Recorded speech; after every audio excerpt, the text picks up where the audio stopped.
से कम 100 से 150 लोग ट्रीटमेंट लेने के लिए सूर्यमाल गांव में आते थे, आश्रम में आते थे और उन्हीं के ऊपर उसी फार्मूला का वो प्रयोग करते थे। और एक ही फार्मूला ज्यादातर मरीजों को देते थे और ज्यादातर मरीजों को जो लाभ होता था तो वो फार्मूला फिर मरीजों के द्वारा पूरी तरह से वेरीफाइड हो जाते थे कि ये फार्मूला अब इस प्रॉब्लम के लिए देना है और उस बीमारी का उस फार्मूला का नामकरण करते थे। ठीक है, तो ये हमारे लिए गर्व की बात है। गुरु जी के सानिध्य में रहना, उनके कर्म भूमि में सेवा देना और गुरु जी ने सबसे बड़ी बात अपना विश्वासी समझा, विश्वासी समझ गए, अपने ट्रस्ट में एक मेंबर बना करके रखना, इतना ज्यादा विश्वास, और उस विश्वास के नाम से ही हम लोग आज गुरु जी के परिछाया में पले बढ़े और इसी के प्रसाद को आप लोगों के सामने ला रहे। तो पिछले सत्र में हमने बेसिक सत्र के अंतर्गत जो बीमारियां से रिलेटेड चैप्टर चालू किए थे उनमें से कुछ बीमारियां बाकी था। ऐसे ये बेसिक कोर्स 12 क्लासेस का था, मगर मैंने आपको कहा था कि 12 से भी ज्यादा हो सकता है और ये न्यूरोथेरेपी बेसिक कोर्स का अंतिम सोपान है जिसमें कुछ बीमारी बचा है उनके बारे में जानकारी आप लोगों को देना है। इनके बाद ये बेसिक सत्र कोर्स समापन हो जाएगा। उसके बाद आप लोगों का जो जिज्ञासा है कुछ जानने का समझने का, तो उससे रिलेटेड हम लोग सवाल जवाब कर सकते हैं। आप लोगों को मालूम होगा कि गुरु जी का न्यूरोथेरेपी वैदिक सिद्धांतों का अनुपालन करते हैं। सबसे पहली बात, गुरु जी कोई मेडिकल साइंस के बड़े डॉक्टर रहे नहीं है, उन्होंने वैदिक सिद्धांतों का स्टडी किया और उसी के आधार पर न्यूरोथेरेपी का शुरुआत किया था। सबसे पहली बात जो उन्होंने न्यूरोथेरेपी में जो शुरुआत किया था, वो उनका पहला जो न्यूरोथेरेपी का जो पॉइंट है वो है ओएनएस, ओल्ड नाभि सेट, नाभि सेट करने का काम किया था, जो वैदिक सिद्धांतों के आधार पर वो नाड़ियों को सेट करते थे, नाभि को सेट करते थे। ठीक है, तो आजकल कुछ कुछ दिन मैं देख रहा हूँ कि बहुत बड़ा चर्चा और मुद्दा बना रखे है कुछ लोगों ने, तो उनके शब्द पर ध्यान नहीं देना। न्यूरोथेरेपी में हम डेफिनेशन जब पढ़ते हैं ना, तो उनका पहला ही लाइन में लिखा रहता है एंशिएंट एंड मॉडर्न। आप देखे होंगे पुराने से पुराने बुक हो उन सभी में एंशिएंट एंड मॉडर्न लिखा रहता है। तो एंशिएंट का मतलब आप सभी को मालूम होगा कि प्राचीन, और प्राचीन में क्या वैदिक ही आता है। वैदिक के अंतर्गत सिर्फ आयुर्वेदा नहीं है, वैदिक के अंतर्गत वे सभी चिकित्सा पद्धति जो हमारे पूर्वजों के द्वारा यूज किया जाता था। आयुर्वेदा हो सकता है, योगा हो सकते हैं, मर्म हो सकते हैं, नेचुरल थेरेपी हो सकते हैं, नाड़ी विज्ञान हो सकते हैं, ये सब वैदिक सिद्धांतों का अनुपालन करने वाले चिकित्सा पद्धति है। मगर आजकल कुछ लोग जो न्यूरोथेरेपी के साथ तो बाद में जुड़े, मगर न्यूरोथेरेपी के जनक गुरु जी के साथ मिले भी नहीं है, ऐसे लोग आज ज्ञान पेल रहे हैं। ठीक है, जो बहुत ही दुखदायी है। गुरु जी हमसे डिस्कस करते थे, वैदिक सिद्धांतों के आधार पर भी डिस्कस करते थे और जाते जाते लास्ट टाइम में भी वैदिक सिद्धांतों पर बात करते थे। ठीक है, तो इस बात के ऊपर आपको ध्यान होना चाहिए कि न्यूरोथेरेपी का जो पहला पॉइंट है ओएनएस, वो भी वैदिक सिद्धांतों पर बना है। न्यूरोथेरेपी के ज्यादातर जो आपको पॉइंट दिए जाते हैं ना, वो भी वैदिक सिद्धांतों पर बना है, जिसका जिक्र मैं आगे आपको बताऊंगा।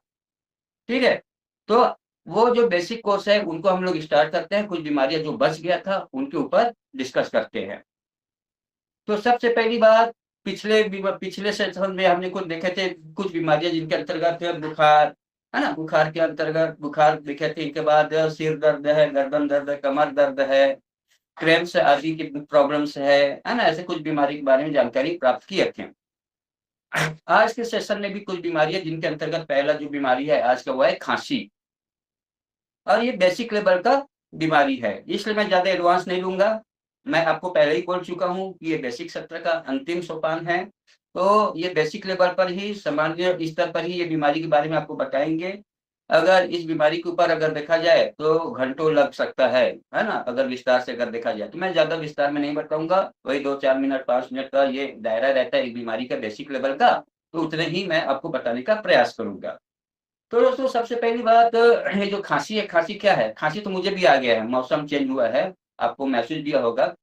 तो ये खांसी क्या होता है? ये विभिन्न बीमारियों का एक लक्षण होता है। पहली बात, खांसी कोई बीमारी नहीं होता, मेडिकल साइंस इनको बीमारी के रूप में देखते हैं, जबकि न्यूरोथेरेपी खांसी को लक्षण के रूप में देखते हैं, याद रखिएगा, सिम्टम के रूप में देखा जाता है न्यूरोथेरेपी में। तो मेडिकल साइंस में लाखों बीमारियां है, मगर न्यूरोपैथी में कुछ ही बीमारियां है, मगर लक्षण लाखों हो सकते हैं, हजारों हो सकते हैं, लाखों तो नहीं बोलूंगा, कुछ ही लक्षण होते हैं। ठीक है, तो ये जो खांसी है एक लक्षण के रूप में हमारे शरीर में आ सकते हैं, किसी के शरीर में आ सकते हैं, जिसमें जो व्यक्ति जो होते हैं उनके श्वास नली में बार बार इरिटेशन होने से, बार बार इरिटेशन होते हैं, जिसके कारण उनके छाती में खराश के साथ आवाज आती है। क्या कहते हैं? खराश के साथ आवाज आने लगते हैं, जिसे हम लोग क्या बोलते हैं? खांसी के नाम से जानते हैं, जो कि लक्षण है। और ये किन किन कारणों से हो सकता है? तो इनके होने के कई अलग अलग कारण हो सकते हैं, और इन कारणों में मुख्य रूप से सर्दी जुकाम की वजह से खांसी हो सकते हैं, या कोई भी डस्ट जाता है हमारे श्वास नली में, तो श्वास नली में जो डस्ट जाते हैं तो इसके वजह से जो श्वास नली का जो मेम्ब्रेन है ना, वो इरिटेट होता है, जिसकी वजह से उस डस्ट को बाहर निकालने के लिए शरीर रिएक्शन करता है, जिसकी वजह से खांसी आता है। ठीक है, तो हमारे शरीर में खांसी एक सिम्टम्स होता है, ना कि कोई बीमारी होता है। इस बात को आप लोग ध्यान रखिएगा। तो ये ज्यादातर सर्दी जुकाम की वजह से, धूल या डस्ट के श्वास नली में जाने की वजह से, या ज्यादा एक्सरसाइज करने से शरीर में डिहाइड्रेशन होने के कारण, शरीर में पानी की कमी की वजह से, मेम्ब्रेन का लूजनेस होने की वजह से इरिटेट हो जाते हैं श्वास नली का मेम्ब्रेन, एयरवेज का मेम्ब्रेन। इनके अलावा ज्यादा मात्रा में ड्राई चीजें खाने की वजह से, सूखा पदार्थ ज्यादा खाने की वजह से, जिसमें पानी की कमी और ड्राई चीज ज्यादा खाने की वजह से ये श्वास नली के मेम्ब्रेन को इरिटेट करते हैं, जिसकी वजह से खांसी आती है। इनके अलावा जो व्यक्ति मल मूत्र को रोक करके रखते हैं, कोई पेशाब को रोक कर रखते हैं, तो प्रेशर बढ़ेगा, चेस्ट रीजन में प्रेशर बढ़ेगा, श्वास नली में प्रेशर आएगा। मोशन को रोक करके रखेगा तो इंटेस्टाइनल माध्यम से गैस्ट्रिक रिफ्लेक्स ऊपर मारेगा, ऊपर रिफ्लेक्स मारेगा तो श्वास नली को भी इरिटेट करेगा, जिसकी वजह से खांसी आ सकता है। इनके अलावा कई अलग अलग बीमारियों की वजह से भी हो सकता है, जैसे अस्थमा की वजह से खांसी आना, ट्यूबरकुलोसिस या टीबी के जो बीमारी होते हैं, है ना, उनके वजह से खांसी आना, या निमोनिया की वजह से, श्वास श्वसन संस्थान से रिलेटेड जो भी बीमारियां है उनके वजह से खांसी आ सकता है।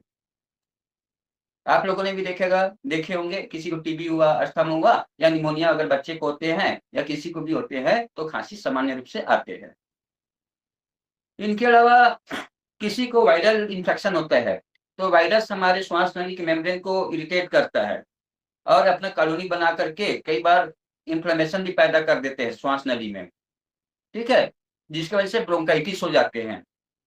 अगर श्वास नली के मेम्ब्रेन में अगर सूजन आ जाए तो ऐसे कंडीशन को ब्रोंकाइटिस के नाम से जानते हैं। अगर श्वास नली में नेरोविंग हो जाए तो अस्थमा के रूप में जानते हैं, न्यूरोथेरेपी में गुरुजी के अनुसार। याद रखना, ये मेरे अनुसार नहीं है, गुरुजी के अनुसार। तो श्वास नली में जो सूजन होते हैं उनको ब्रोंकाइटिस कहते हैं, और श्वास नली में कॉन्स्ट्रिक्शन या सिकुड़न होते हैं, नेरोविंग होते हैं, जिसको हम लोग अस्थमा के नाम से जानते हैं। तो दोनों कंडीशन में खांसी आते हैं लक्षण के रूप में। ठीक है, तो इन्फेक्शन की वजह से भी, वायरल इन्फेक्शन ज्यादातर इरिटेट करते हैं श्वास नली को, तो इसलिए खांसी आते हैं। और साथ में गले की कुछ प्रॉब्लम की वजह से भी खांसी आते हैं। गले में कुछ अटक गया तो तुरंत ही खांसी आएगा, निगलने में तकलीफ हो गया तो खांसी आएगा। ठीक है, या कोई सर्जरी किया है डॉक्टर ने, मसल कॉन्ट्रिक्शन हो गया तो खांसी आएगा। ठीक है, वायु प्रदूषण की वजह से एटमॉस्फेयर में कई प्रकार के अनवांटेड गैस रिलीज होते हैं। ठीक है, इन अनवांटेड गैस की रिलीज की वजह से हमारे श्वास नली भी प्रभावित होते हैं, जिसकी वजह से उस अनवांटेड पदार्थ को बाहर फेंकने के लिए हमारे शरीर का सिस्टम काम करते हैं, जिसकी वजह से खांसी आ जाते हैं। ठीक है, तो ये जो खांसी होने के कई अलग अलग कारण हैं, कई अलग अलग बीमारियों की वजह से भी आ जाते हैं। कुछ सामान्य कारण आपको बताया है, इसके ऊपर आप लोग ध्यान रखिएगा। अगर किसी को भी खांसी आते हैं तो इनके अलग अलग प्रकार भी होते हैं। ठीक है, तो अलग अलग प्रकार की वजह से अलग अलग लक्षण इनमें दिखाई देते हैं। तो खांसी के अलग अलग प्रकार कौन कौन से हो सकते हैं? सबसे पहले आप लोगों ने सुने होंगे कि ये सूखी खांसी आते हैं। क्या आते हैं? सूखी खांसी, पहला प्रकार। और अगर किसी भी व्यक्ति को अगर सूखी खांसी आते हैं तो उनके जो खास लक्षण होते हैं, क्या होते हैं? जब किसी भी व्यक्ति को सूखी खांसी आते हैं तो इस खांसी में बलगम नहीं निकलता, सामान्य रूप से बलगम नहीं निकलता। अगर बलगम निकलता भी है तो वो बहुत जोर लगाने के बाद थोड़ा सा हल्का पीला बलगम निकलता है। क्या? थोड़ा सा हल्का पीला कलर का बलगम निकलता है, वो जोर लगाने पर निकलता है, समझ जाना वो सूखी खांसी है। और इससे क्या होता है, गले में, छाती में और सिर में भारीपन आ जाते हैं, और भारीपन के साथ साथ दर्द भी आना चालू हो जाते हैं। ज्यादा जोर लगाने की वजह से मसल में कॉन्ट्रिक्शन आते हैं, खिंचाव आने की वजह से छाती में, गले में और सिर में दर्द आ जाते हैं। ठीक है। और इनके अलावा जब वो खांसता है तो इसमें खरखराहट की आवाज आता है। क्या आता है? खरखराहट की आवाज। एक होता है घरघराहट की और दूसरा होता है खरखराहट की। तो खरखराहट की आवाज अगर आते हैं तो समझ जाना उनको सूखी खांसी है। ठीक है। तो ये सामान्य लक्षण खांसी का है, सूखी खांसी का है। आप लोग ये ध्यान रखना। और दूसरा प्रकार का जो खांसी है वो कौन से प्रकार के हैं? ड्राई खांसी। तो एक हो गया। दूसरा खांसी है वो है वेट खांसी। वेट यानी गीला, गीली खांसी जिसमें बलगम, बलगम युक्त खांसी जिसे हम लोग वेट कफ के नाम से जानते हैं। तो अगर किसी भी व्यक्ति को अगर गीली खांसी होते हैं या बलगम वाला खांसी होते हैं या वेट कफ होते हैं तो उनका खास लक्षण होते हैं। सूखी खांसी में जोर लगाने पर कफ निकलता है, वो भी हल्की पीली कलर का। मगर गीली खांसी में जो लक्षण होते हैं ना, उनमें हल्का सा जोर, हल्का पर जैसे ही श्वास नली में प्रेशर आता है कफ बाहर आ जाता है। और कफ जब आता है तो इसमें व्यक्ति को ज्यादा जोर लगाने की जरूरत नहीं पड़ती, तो अपने आप कफ निकल जाता है। और उनका जो कलर रहता है ना, व्हाइट कलर का रहता है। थोड़ी थोड़ी देर में उनको कफ निकलता रहता है जो कि व्हाइट कलर का रहता है। ठीक है। जरा सा खांसने पर आराम से ज्यादा मात्रा में बलगम निकलता है। ठीक है। लेकिन गीली खांसी वाले को सीने में दर्द नहीं होता, किंतु सिर में दर्द हो सकता है। ठीक है। न्यूरोपैथी के आधार पर गीली खांसी का कारण अलग है और सूखी खांसी का कारण अलग है। तो इस प्रकार से सिम्टम में बदलाव हो जाता है और सिर में दर्द होता है गीली खांसी की वजह से, एल्कली बढ़ने की वजह से वेट कफ आता है न्यूरोथेरेपी के आधार पर। इनके अलावा बलगम निकलने से रोगी को आराम महसूस होता है। जब बलगम निकल जाते हैं, अपने आप निकल जाते हैं, थोड़ा सा जोर लगाने पर बलगम निकल जाते हैं, तो उस कंडीशन में रोगी को बहुत ही ज्यादा आराम मिलता है। और ज्यादातर जो गीली खांसी होते हैं ना, वो किसमें देखा जाता है? ब्रोंकाइटिस में या टीबी के कंडीशन में, या जिसको निमोनिया हुआ है। तो निमोनिया में क्या होता है? एल्वियोलाई होता है ना, एल्वियोलाई जो श्वास नली का जो छोटा छोटा ब्रांच होता है, उसमें अंगूर के गुच्छे के जैसे थैली होता है जिसमें ऑक्सीजन और कार्बन डाइऑक्साइड का एक्सचेंज होता है। उस सैक में, उस थैली में म्यूकस भर जाता है और म्यूकस इतना ज्यादा रहता है कि वो श्वास नली के द्वारा आराम से निकल जाता है, वो नाक के द्वारा भी पानी के रूप में बाहर निकलता है निमोनिया की कंडीशन में। ठीक है। तो ब्रोंकाइटिस, टीबी और निमोनिया के कंडीशन में ज्यादातर व्यक्ति को गीली खांसी होने की सिम्टम्स होता है। अब तीसरा प्रकार का जो खांसी है उनको बोलते हैं कुकुर खांसी। आप लोगों ने सुना है ना, कुकुर खांसी, जिसे हम लोग बोलते हैं whooping कफ। क्या बोलते हैं? whooping कफ के नाम से जानते हैं। और whooping कफ का मतलब होता है ऐसा कफ जो एक दौरे के रूप में दौरे के रूप में किसी भी व्यक्ति को लगातार खांसी आता है, रोकने का प्रयास भी करता है तो वो रुकता नहीं है, और लगातार दौरे के रूप में अभी खांसी आया, लगातार खांसी आया, फिर थोड़ी देर के बाद फिर दोबारा वो दौरा आ जाता है खांसी के रूप में। तो ऐसे खांसी को whooping कफ के नाम से या कुकर खांसी के नाम से जानते हैं। तो 3 प्रकार की खांसी और तीनों प्रकार के खांसी का अलग अलग लक्षण आपको अभी बताए हैं। ठीक है। तो अगर किसी को अगर खांसी होता है तो उनको टेस्ट करने के लिए अलग अलग मेडिकल दायरा है ना। तो इसमें कफ कफ के माध्यम से इन्फेक्शन का चेकअप करते हैं, वायरल इन्फेक्शन है कि क्या है। इनके अलावा एक्सरे के द्वारा चेस्ट का कंडीशन जानते हैं। ठीक है। चेस्ट कराया जा सकता है। और ब्लड रिपोर्ट में ईएसआर है, सीआरपी लेवल है ना, ये सब डब्ल्यूबीसी की कंडीशन है। ये सब जानकारी के लिए आप ब्लड टेस्ट करा सकते हो। अगर किसी को कफ कष्ट कंडीशन है तो इनके लिए न्यूरोथेरेपी उपचार क्या करना है? और ये बेसिक लेवल का टॉपिक है, तो इसलिए मैं वही फार्मूला बताऊंगा जो आपको बताया गया है बेसिक क्लासेस में। तो ये अलग अलग कारण के आधार पर अलग अलग ट्रीटमेंट दे सकते हैं। तो सामान्यतः खांसी के उपचार में एक तो ड्राई खांसी है। तो ड्राई खांसी यानी सूखी खांसी अगर हो तो इनमें ज्यादातर एसिडोसिस का कंडीशन रहता है। न्यूरोपैथी के आधार पर एसिडोसिस का कंडीशन रहता है, और एसिडोसिस की कंडीशन में म्यूकस जीरो में दर्द रहता है। याद रखना, इसमें म्यूकस जीरो में दर्द रहता है, तो समझ जाना कि ब्लड में एसिड बढ़ा हुआ है, और उस एसिड के बढ़ने से व्यक्ति को ड्राई कफ आ रहा है, जिसे ठीक करने के लिए आपको एसिड ट्रीटमेंट देना है। क्या? Acid treatment. ठीक है। मगर नर्व के फंक्शन को पहले ठीक करना है, तो नर्व स्टिमुलेशन को पहले ठीक करना है, तो नर्व स्टिमुलेशन को पहले ठीक करने के लिए आप पहले 5 मेडुला देना, फिर 15 मेडुला देना, फिर 5 मेडुला देना। 5 मेडुला, 15 मेडुला, फिर 5 मेडुला देने के बाद फिर क्या करना, 15 मेडुला देना और 6 स्वीट देना। सूखी खांसी में श्वास नली नैरोइंग होता है, तो 15 लेफ्ट मेडुला देना, 6 लेफ्ट स्वीट देना, और ये 3 बार देना, जिससे श्वास नली थोड़ा खुल जाए। ठीक है। जो संकीर्ण है, संकुचन है या नैरोइंग है, उनको खोलना है, तो 15 लेफ्ट मेडुला, 6 लेफ्ट स्वीट देना है, और फिर 1 मिनट के गैप में एसिड ट्रीटमेंट देना, फिर 1 मिनट के गैप में अगर देना है तो ऑक्सीजन फार्मूला देना है। और ऑक्सीजन फार्मूला में आप फ्री इलेक्ट्रिकल वेव और लंग्स प्लस शोल्डर भी ऐड कर सकते हैं।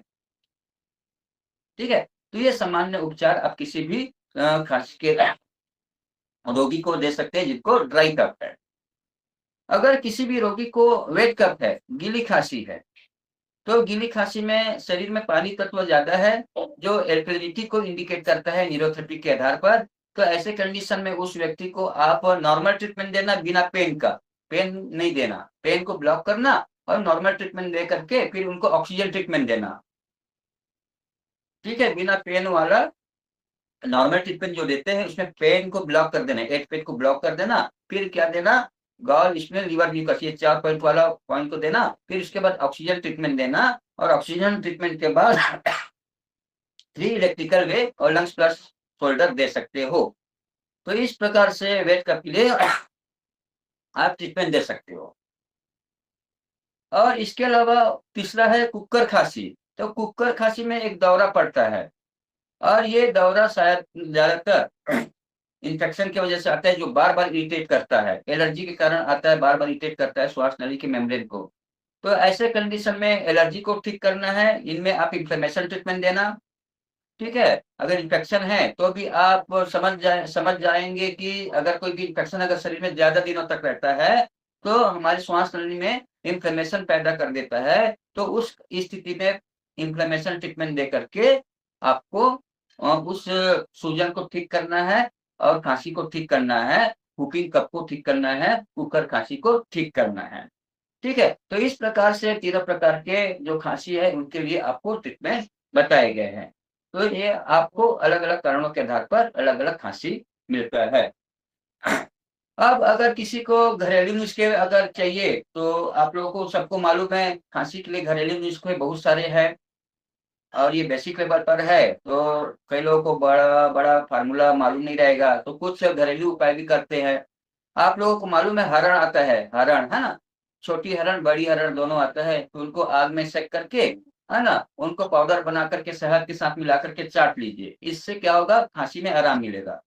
इनके बाद एक मुलेठी आता है। क्या आता है? मुलेठी आता है। उस मुलेठी को आप चूसते रहिए।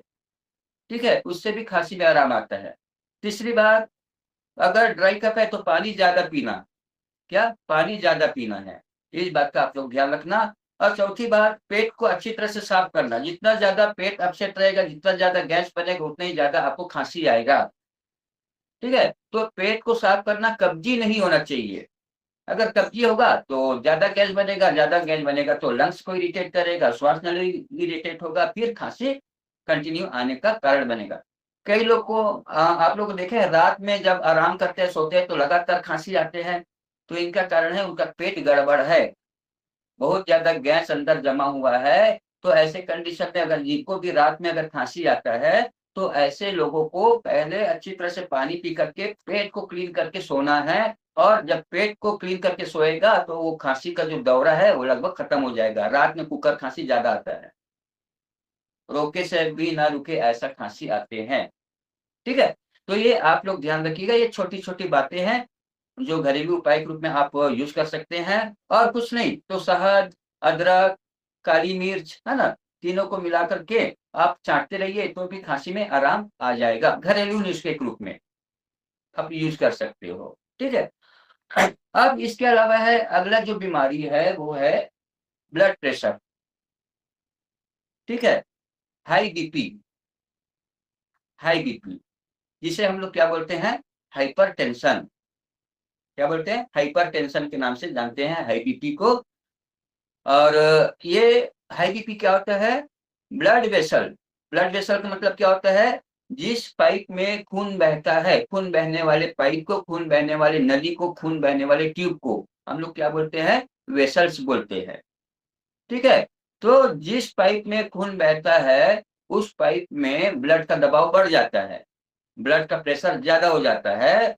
तो ऐसे स्थिति को ही हाई ब्लड प्रेशर या हाइपरटेंशन के नाम से जानते हैं।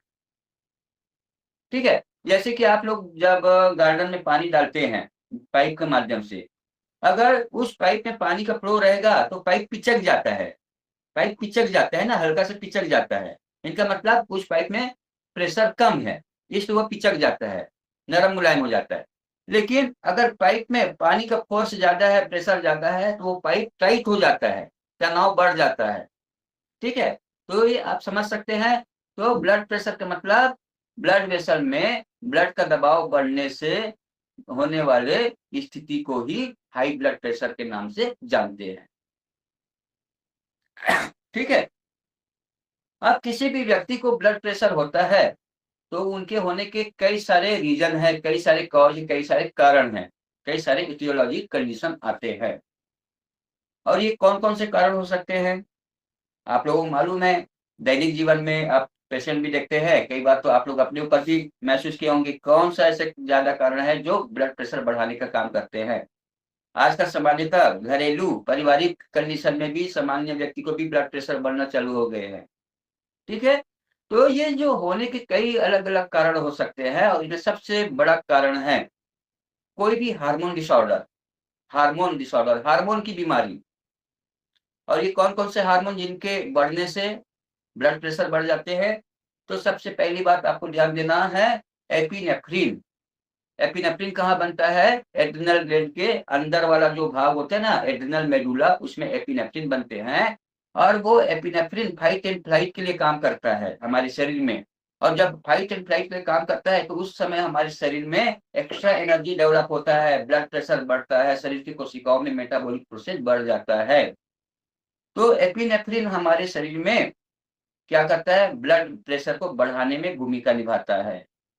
और एपिनेफ्रिन कब रिलीज होता है, जो व्यक्ति ज्यादा एक्सरसाइज करता है या ज्यादा जिम करता है, ज्यादा समय तक एक्सरसाइज करेगा, जिम का काम करेगा, है ना, तो ऐसे कंडीशन में एड्रिनल ग्लैंड का एपिनेफ्रिन ज्यादा रिलीज होने की वजह से ब्लड प्रेशर बढ़ जाता है, जिसकी वजह से मसल्स में तनाव आते हैं। आप लोग देखे हो ना, मसल्स में तनाव आते हैं, इनका मेन रीजन है एपिनेफ्रिन का बढ़ना, मसल टाइट हो जाते हैं एक्सरसाइज करने के दौरान।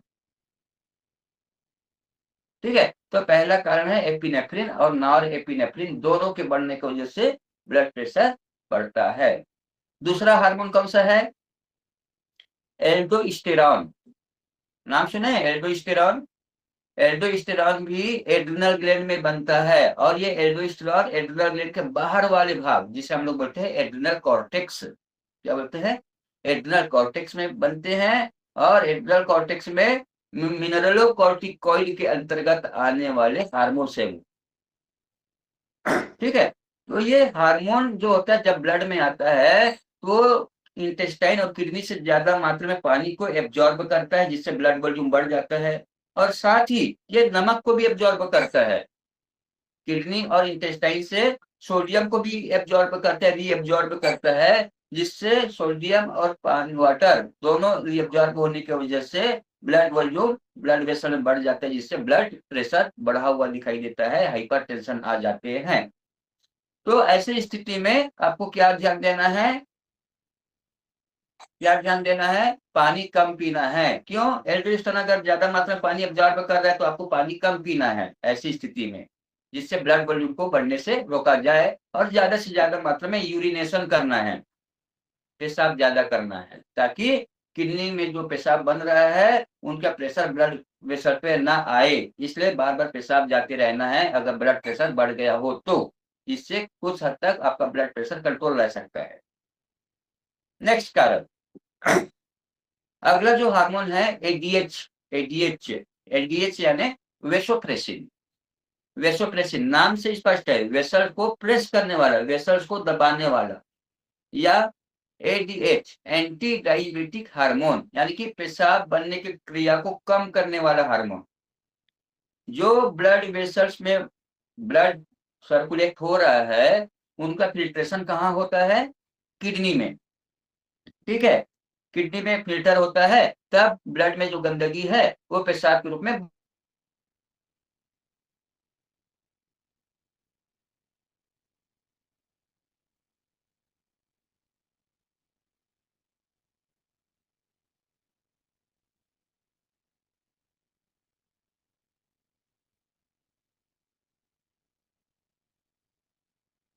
बाहर निकलता है।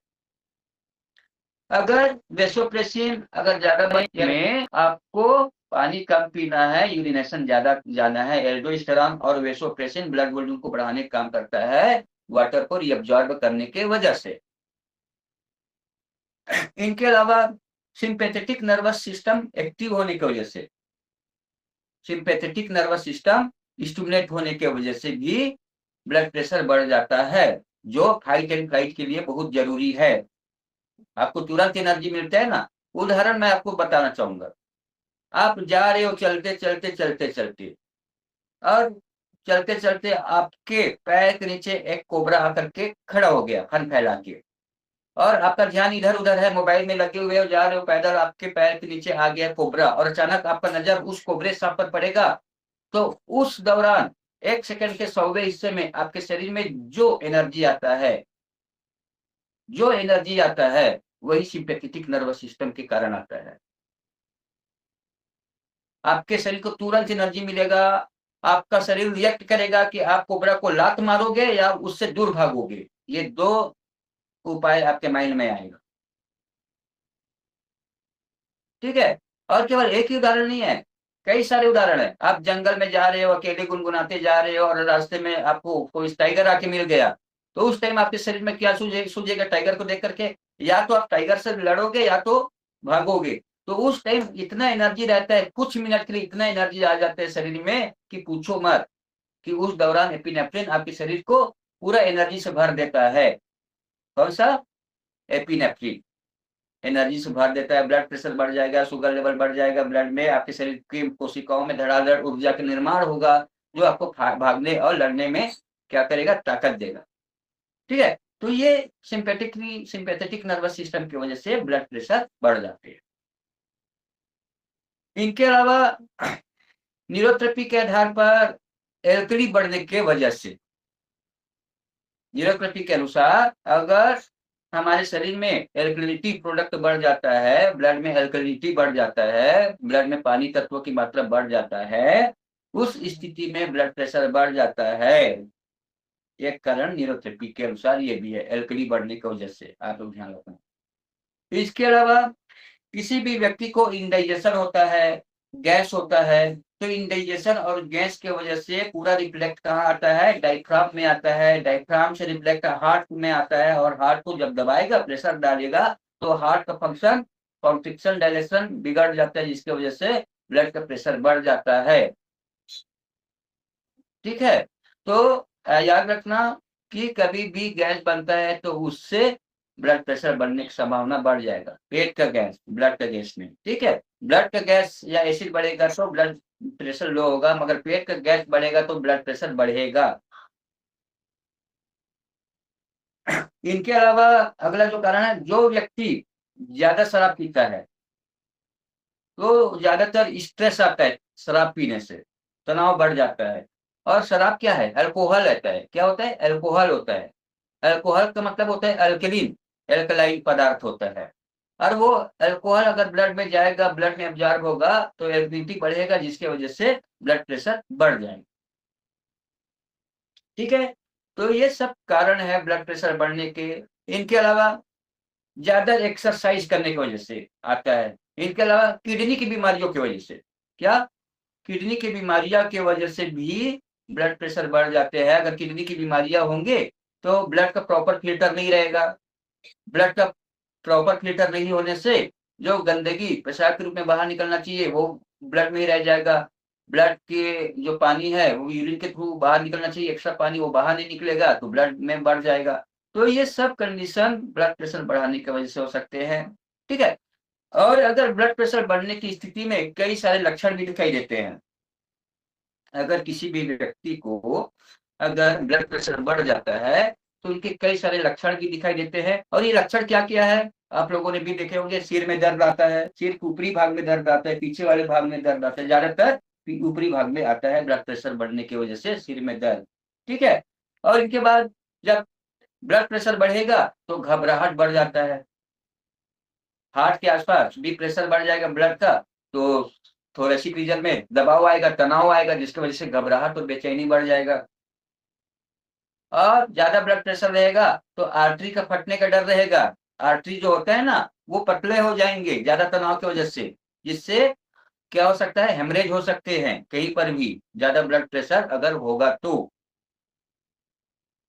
और इनके अलावा ब्लीडिंग आना चालू हो जाएगा ज्यादा ब्लड प्रेशर होने की वजह से। मसूड़ों में ब्लीडिंग आना, आंखों का एकदम लाल हो जाना, ऐसा लगता है जैसे खून निकल रहा हो, इतना लाल हो जाता है आंख। और कहीं पर भी घाव है और ब्लड प्रेशर बढ़ गया तो घाव से भी ब्लड निकलना चालू हो जाएगा। इनके अलावा उस व्यक्ति को ज्यादा पसीना आएगा, ब्लड प्रेशर बढ़ जाएगा तो ज्यादा पसीना आएगा। साथ ही नाक से खून निकलना जैसे कंडीशन हो जाते हैं। नाक के जो अंदर का जो मेम्ब्रेन्स है ना, उसमें कैपिलरी है ना, वो कैपिलरी में दबाव पड़ने से फट जाता है, जिसकी वजह से नाक से खून आना चालू हो जाता है, जिसे हम लोग क्या बोलते हैं, एपिटेक्सिस। क्या बोलते हैं, एपिटेक्सिस के नाम से जानते हैं, जिसे हम लोग हिंदी में क्या बोलते हैं, नक्सीर। नक्सीर या एपिटेक्सिस होने का एक कारण है ब्लड प्रेशर का ज्यादा होना। लू में जो ब्लीडिंग होता है वो अलग कारण है, मगर यहाँ पर ब्लड प्रेशर बढ़ने की वजह से भी नक्सीर आता है। और ज्यादा ब्लड प्रेशर होगा तो क्या होगा, आंखों के सामने अंधेरा छाएगा। क्या, आंखों के सामने अंधेरा छाएगा।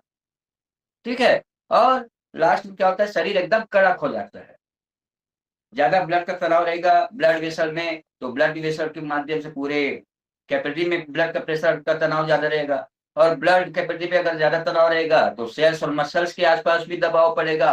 और उन दबाव की वजह से पूरे मसल्स पूरा स्टिफ हो जाता है, स्पास्टिक हो जाता है, कड़क हो जाता है, जकड़न होने लगता है। तो इस प्रकार से ब्लड प्रेशर बढ़ने के कई सारे लक्षण दिखाई देते हैं। और अगर किसी को ब्लड प्रेशर बढ़ गया तो उस स्थिति में न्यूरोथेरेपी में क्या करना है ठीक करने के लिए, तो कारण के आधार पर ट्रीटमेंट देना। मैंने आपको बेसिक फार्मूला बताया हुआ है, आचार्य जी ने आपको बेसिक फार्मूला बताए गए हैं बेसिक कोर्स के अंतर्गत। जब मैं क्लास नहीं लेता था तो आचार्य जी लेते थे।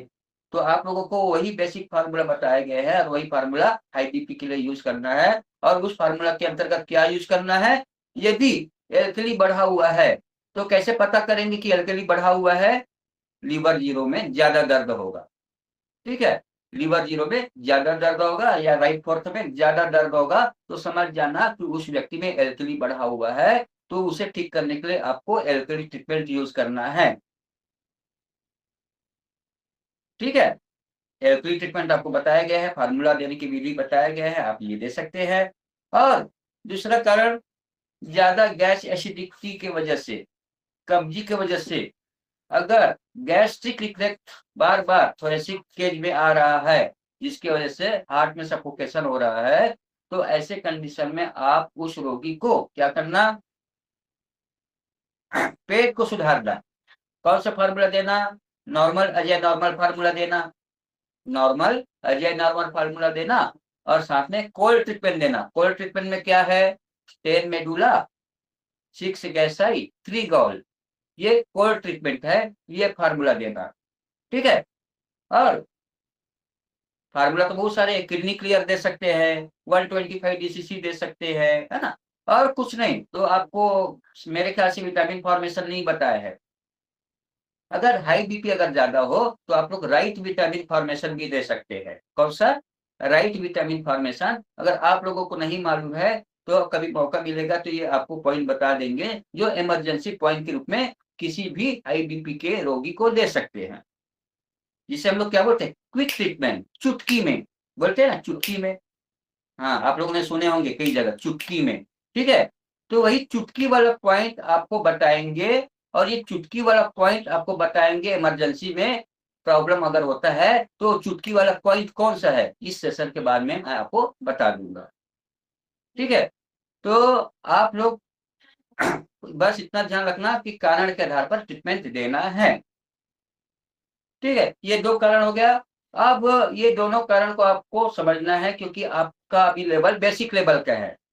एडवांस लेवल में जाएंगे तो फिर इसके लिए फिर मैं आपको 15 से 20 फार्मूला बताऊंगा हाई बीपी को ठीक करने के लिए, according to condition, according to causes. ठीक है, बस आप जुड़े रहना, मैं छोड़ूंगा नहीं आप लोगों को, और आप लोग भी मुझे मत छोड़ना, बांध के रखना।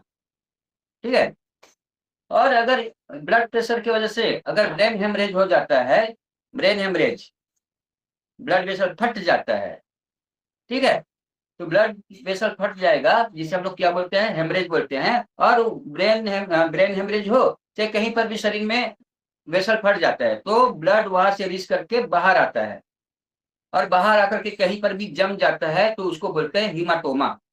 क्या बोलते हैं? हीमाटोमा बोलते हैं। तो ऐसे कंडीशन में उस रोगी को क्या देना है, इंजरी ट्रीटमेंट देना। क्या देना? Injury treatment. ठीक है, तो इंजरी ट्रीटमेंट कौन सी स्थिति में देना, अगर ब्रेन हेमरेज हो जाए, ब्रेन हेमरेज की वजह से पैरालाइज हो जाए, या ब्रेन हेमरेज क्या शरीर में कहीं पर भी हो, वेसल फट जाता है, तो ऐसे कंडीशन में आपको इंजरी ट्रीटमेंट देना है। ठीक है, तो ये तीन फार्मूला, तीन कारणों को आप लोग ध्यान रखना, बाकी कारणों के लिए मैं आपको समय समय पर बताता रहूंगा, है ना, बस जुड़े रहना। इसके बाद है अगला जो बीमारी है, वो अगला बीमारी है डायबिटीज। और ये सब कॉमन बीमारी के रूप में बता रहा हूँ, वो बीमारी जो सामान्यतः आसपास आपके घरों में, आपके मोहल्लों में किसी ना किसी को प्रॉब्लम है, मैं वही बीमारी आपको बेसिक लेवल पर बता रहा हूँ, कोई बड़ा बड़ा बीमारी नहीं बता रहा हूँ। ठीक है, और आप लोग ये बेसिक बीमारी के बारे में ही आपको तो जानना है, समझना है। तो इसके बाद है डायबिटीज या शुगर। तो डायबिटीज या शुगर को बेसिक कोर्स में इसलिए रखा गया है क्योंकि ये सबसे कॉमन बीमारी है जिनका इलाज मेडिकल साइंस में अभी नहीं के बराबर है। आप जिंदगी जिंदगी भर टेबलेट खाते रहते हो, टेबलेट खा खा करके शरीर में कई सारे दुष्प्रभाव हो जाते हैं, वो अलग बात है। मगर हम इसी बेसिक बीमारी को 030 में रखे हैं, जो आपको आपके घर में किसी को हो, मोहल्ले में दोस्त या को किसी को हो, तो आप ये फार्मूला दे सको। तो डायबिटीज यानी शुगर, ब्लड में शुगर का बढ़ना, और एक होता है कम होना, दोनों का अलग अलग कारण है। ठीक है, तो यहाँ पर हम लोग जो बातें करेंगे वो है ब्लड में शक्कर की मात्रा बढ़ जाना, ब्लड में शर्करा की मात्रा बढ़ जाना, ब्लड में ग्लूकोज की मात्रा बढ़ जाना। ठीक है, ब्लड में जब ग्लूकोज की मात्रा बढ़ जाता है तो उस स्थिति को ही हाइपरग्लाइसीमिया कहते हैं। और जब ब्लड में ग्लूकोज की मात्रा कम हो जाता है तो उसे क्या बोलते हैं, हाइपोग्लाइसीमिया बोलते हैं, याद रखना। तो ब्लड में ग्लूकोज की स्थिति पर निर्भर है ये शुगर। ठीक है, डायबिटीज की बीमारी ब्लड में ग्लूकोज की स्थिति पर निर्भर है। अगर ब्लड में ग्लूकोज की मात्रा सामान्य से ज्यादा हो जाता है तो उसे हम लोग हाइपरग्लाइसीमिया कहते हैं। और अगर ब्लड में ग्लूकोज की सामान्य स्थिति से कम हो जाए तो ऐसी स्थिति को हाइपोग्लाइसीमिया कहते हैं। और दोनों कंडीशन को डायबिटीज के नाम से जानते हैं, याद रखना, दोनों कंडीशन को ही डायबिटीज कहा जाता है। मगर सबसे ज्यादा जो डायबिटीज होता है, वो बीमारी, वो डायबिटीज होता है ब्लड में शुगर की मात्रा या ब्लड में ग्लूकोज की मात्रा ज्यादा हो जाता है। तो ब्लड में ग्लूकोज की मात्रा ज्यादा हो जाने की स्थिति को हाइपरग्लाइसीमिया के नाम से जानते हैं। ठीक है, तो ये हाइपरग्लाइसीमिया हो या हाइपोग्लाइसीमिया हो, उन दोनों स्थिति को ही डायबिटीज कहा जाता है। क्या कहा जाता है? डायबिटीज के नाम से जाना जाता है। और यहाँ पर हम बातें कर रहे हैं हाइपरग्लाइसीमिया का। और ये हाइपरग्लाइसीमिया कितने प्रकार के होते हैं? 2 प्रकार के। कितने प्रकार के होते हैं? 2 प्रकार के हाइपरग्लाइसीमिया होते हैं। पहला होता है टाइप 1 और दूसरा होता है टाइप 2। ठीक है, टाइप 1 और टाइप 2। तो टाइप 1 जो हाइपरग्लाइसीमिया है उनका दूसरा नाम भी है। टाइप 1 को क्या बोलते हैं? Insulin dependent diabetes mellitus. Insulin dependent diabetes mellitus, या शॉर्टकट में लिखेंगे तो IDDM। क्या? IDDM के नाम से जानते हैं, जिसे हम लोग टाइप 1 डायबिटीज मेलिटस या हाइपरग्लाइसीमिया के नाम से जानते हैं। और ये टाइप 1 क्यों होता है, इनको भी थोड़ा समझ लीजिए। तो टाइप 1 होने का मेन कारण है पेंक्रियास में इंसुलिन एकदम बहुत ही कम बनता है, या बिल्कुल ही नहीं बनता है, या बिल्कुल ही नहीं बनता है, या एकदम कम बनता है, जिसके वजह से ब्लड में इंसुलिन की कमी हो जाती है। ठीक है, तो अगर ब्लड में इंसुलिन की कमी हो जाती है तो ऐसे कंडीशन में ब्लड में जो ग्लूकोज होते हैं ना, उस ग्लूकोज को इंसुलिन क्या करता है? सेल तक ले जाता है एनर्जी बनाने के लिए। अगर इंसुलिन ही कम हो जाता है ब्लड वेसल में, तो उस स्थिति में आपके ब्लड में ग्लूकोज बढ़ा रह जाएगा, जिससे आपके ब्लड में हाइपरग्लाइसीमिया बना रह जाएगा। ठीक है, तो एक तो पेंक्रियास में जब इंसुलिन नहीं बनता है या बहुत ही कम बनता है, तो ऐसे कंडीशन को टाइप 1 या IDDM के नाम से जाना जाता है। और ये क्यों कम बन रहा है इंसुलिन पेंक्रियास में? तो इनके कई सारे कारण हो सकता है। अब इसमें जो पेंक्रियास में जो आइलेट्स ऑफ लैंगरहैंस होते हैं ना, आइलेट्स ऑफ लैंगरहैंस के अंतर्गत 3 प्रकार के सेल आता है, अल्फा, बीटा और डेल्टा। तो इनमें जो बीटा सेल होता है वो बीटा सेल इंसुलिन बनाता है। क्या? बीटा सेल इंसुलिन बनाता है। वो बीटा सेल इंसुलिन बनाने का काम करता है। उस बीटा सेल में आ जाता है एट्रोफी या डिजनरेशन आ जाता है। ठीक है, तो बीटा सेल में जब डिजनरेशन या एट्रोफी आता है तो बीटा सेल में बनने वाला इंसुलिन नहीं बन पाता, जिसके वजह से वो इंसुलिन ब्लड में कमी हो जाता है, जिसके वजह से ब्लड में ग्लूकोज की मात्रा बढ़ा रहता है, जिससे डायबिटीज मेलिटस होता है। ठीक है, अब दूसरा जो टाइप है वो है टाइप 2। हाइपरग्लाइसीमिया या डायबिटीज मेलिटस का जो दूसरा प्रकार है वो है टाइप 2। और टाइप 2 को हम लोग बोलते हैं NIDDM। इनका मतलब non insulin dependent diabetes mellitus. Non insulin dependent diabetes mellitus. अब इसमें नाम से ही पता है, इसमें रोगी को इंसुलिन की जरूरत नहीं है। उनके ब्लड में पर्याप्त मात्रा में इंसुलिन है, पैंक्रियास पर्याप्त मात्रा में इंसुलिन बना रहा है, पैंक्रियास की बीटा सेल पर्याप्त मात्रा में इंसुलिन बना रहा है, और वो इंसुलिन ब्लड में भी है, पर्याप्त मात्रा में है, फिर भी रोगी को हाइपरग्लाइसीमिया है। तो उनका कारण क्या? तो उनका कारण है ब्लड कैपिलरी और सेल्स के बीच में रेसिस्टेंस का काम करना। रेसिस्टेंस का मतलब अवरोधक, बाधक का काम करने वाला कुछ फैक्टर है। और वो फैक्टर कौन हो सकता है? एंटीबॉडी हो सकते हैं, या इम्यून सेल ज्यादा काम करने की वजह से ब्लड में जो पदार्थ होता है ना, उनको सेल में जाने से रोकता है, यानी कि इंसुलिन रेसिस्टेंट रिसेप्टर होता है ना। तो ऐसे कंडीशन में जो सेल्स में जो रिसेप्टर होता है ना, वो ब्लड में जो इंसुलिन जो ग्लूकोज लाया हुआ है उसको रिसीव नहीं कर पाता, तो उस स्थिति में ब्लड में शुगर बढ़ा रहता है। ठीक है, तो आप लोग ध्यान देना, इसमें प्रॉब्लम कहाँ है? सेल्स और कैपिलरी के बीच में प्रॉब्लम है टाइप 2 में। और टाइप 1 में पैंक्रियास में ही गड़बड़ है, यानी कि जो हाँ उत्पत्ति होना चाहिए इंसुलिन का वहां गड़बड़ी है, और टाइप 2 में जहां रिसीवर जो काम करना चाहिए वो रिसीवर को ग्लूकोज नहीं मिल रहा है।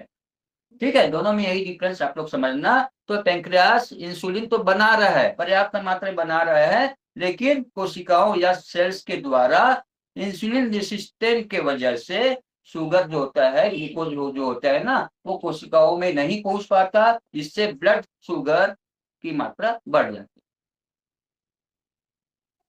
ठीक है, तो ये आप लोग दोनों प्रकार के शुगर को ध्यान में रखना। और इनके होने के क्या कारण है? इनके होने के सामान्य कारण है, ये ज्यादातर लोगों में जेनेटिक हो सकते हैं। जेनेटिक जो उनके मम्मी पापा भाई बहन किसी को भी हो सकते हैं। ठीक है, तो ऐसे पीढ़ी दर पीढ़ी चलने वाली जो बीमारी है उनको हम लोग जेनेटिक या अनुवांशिक या हेरेडिटरी के नाम से जानते हैं। हेरेडिटरी भी बोल सकते हैं, अनुवांशिक भी बोल सकते हैं, जेनेटिक भी बोल सकते हैं। दूसरा फैक्टर क्या होता है? वजन ज्यादा होने की वजह से, अधिक वजन होने के वजह से, शारीरिक एक्टिविटी नहीं होने की वजह से सेल नहीं थकेगा तो भूख नहीं लगेगा, जब सेल को भूख नहीं लगेगा तो कोई भी चीज ब्लड से वो रिसीव नहीं करेगा, जिसके वजह से शरीर में उन सब चीजों का ब्लड में जमावट होने लगते हैं, और उनकी वजह से ब्लड प्रेशर बढ़ सकता है, शुगर हो सकता है। ठीक है, ये आप लोग ध्यान देना, वजन बढ़ने की वजह से शुगर बढ़ता है। और इनके अलावा फिजिकल एक्टिविटी कम होने की वजह से, और चौथा है उम्र ज्यादा होने की वजह से, सेल्स में एट्रोफी होने की वजह से वो इंसुलिन के द्वारा लाया हुआ ग्लूकोज को रिसीव नहीं कर पाता, सेल्स में एट्रोफी होने की वजह से। ठीक है, तो ये सामान्य कारण होता है, जोखिम फैक्टर हो सकते हैं। और याद रखना, टाइप 1 में प्रमुख रूप से ऑटोइम्यूनिटी इनबैलेंस होते हैं। ठीक है, टाइप 1 का मतलब जो पैंक्रियास इंसुलिन बनाते हैं ना, वो नहीं बना पाता। टाइप 1 में पैंक्रियास इंसुलिन नहीं बना रहा है, तो उनका एक कारण है ऑटोइम्यूनिटी। ठीक है, तो ऑटोइम्यूनिटी की वजह से एक तो रिसेप्टर भी ब्लॉक हो सकता है, और साथ में आपका पैंक्रियास की बीटा सेल में डिजनरेशन भी हो सकते हैं। इतना खतरनाक ऑटोइम्यूनिटी हो सकता है, शरीर में इम्यून सेल हाइपर होने का कंडीशन की वजह से डायबिटीज हो सकते हैं, जो बहुत ही रेयर रेयर तो नहीं बोलेंगे, काफी मुश्किल से ठीक होता है, समझ लीजिए। ठीक करने में अच्छे अच्छे को पसीना निकल जाते हैं।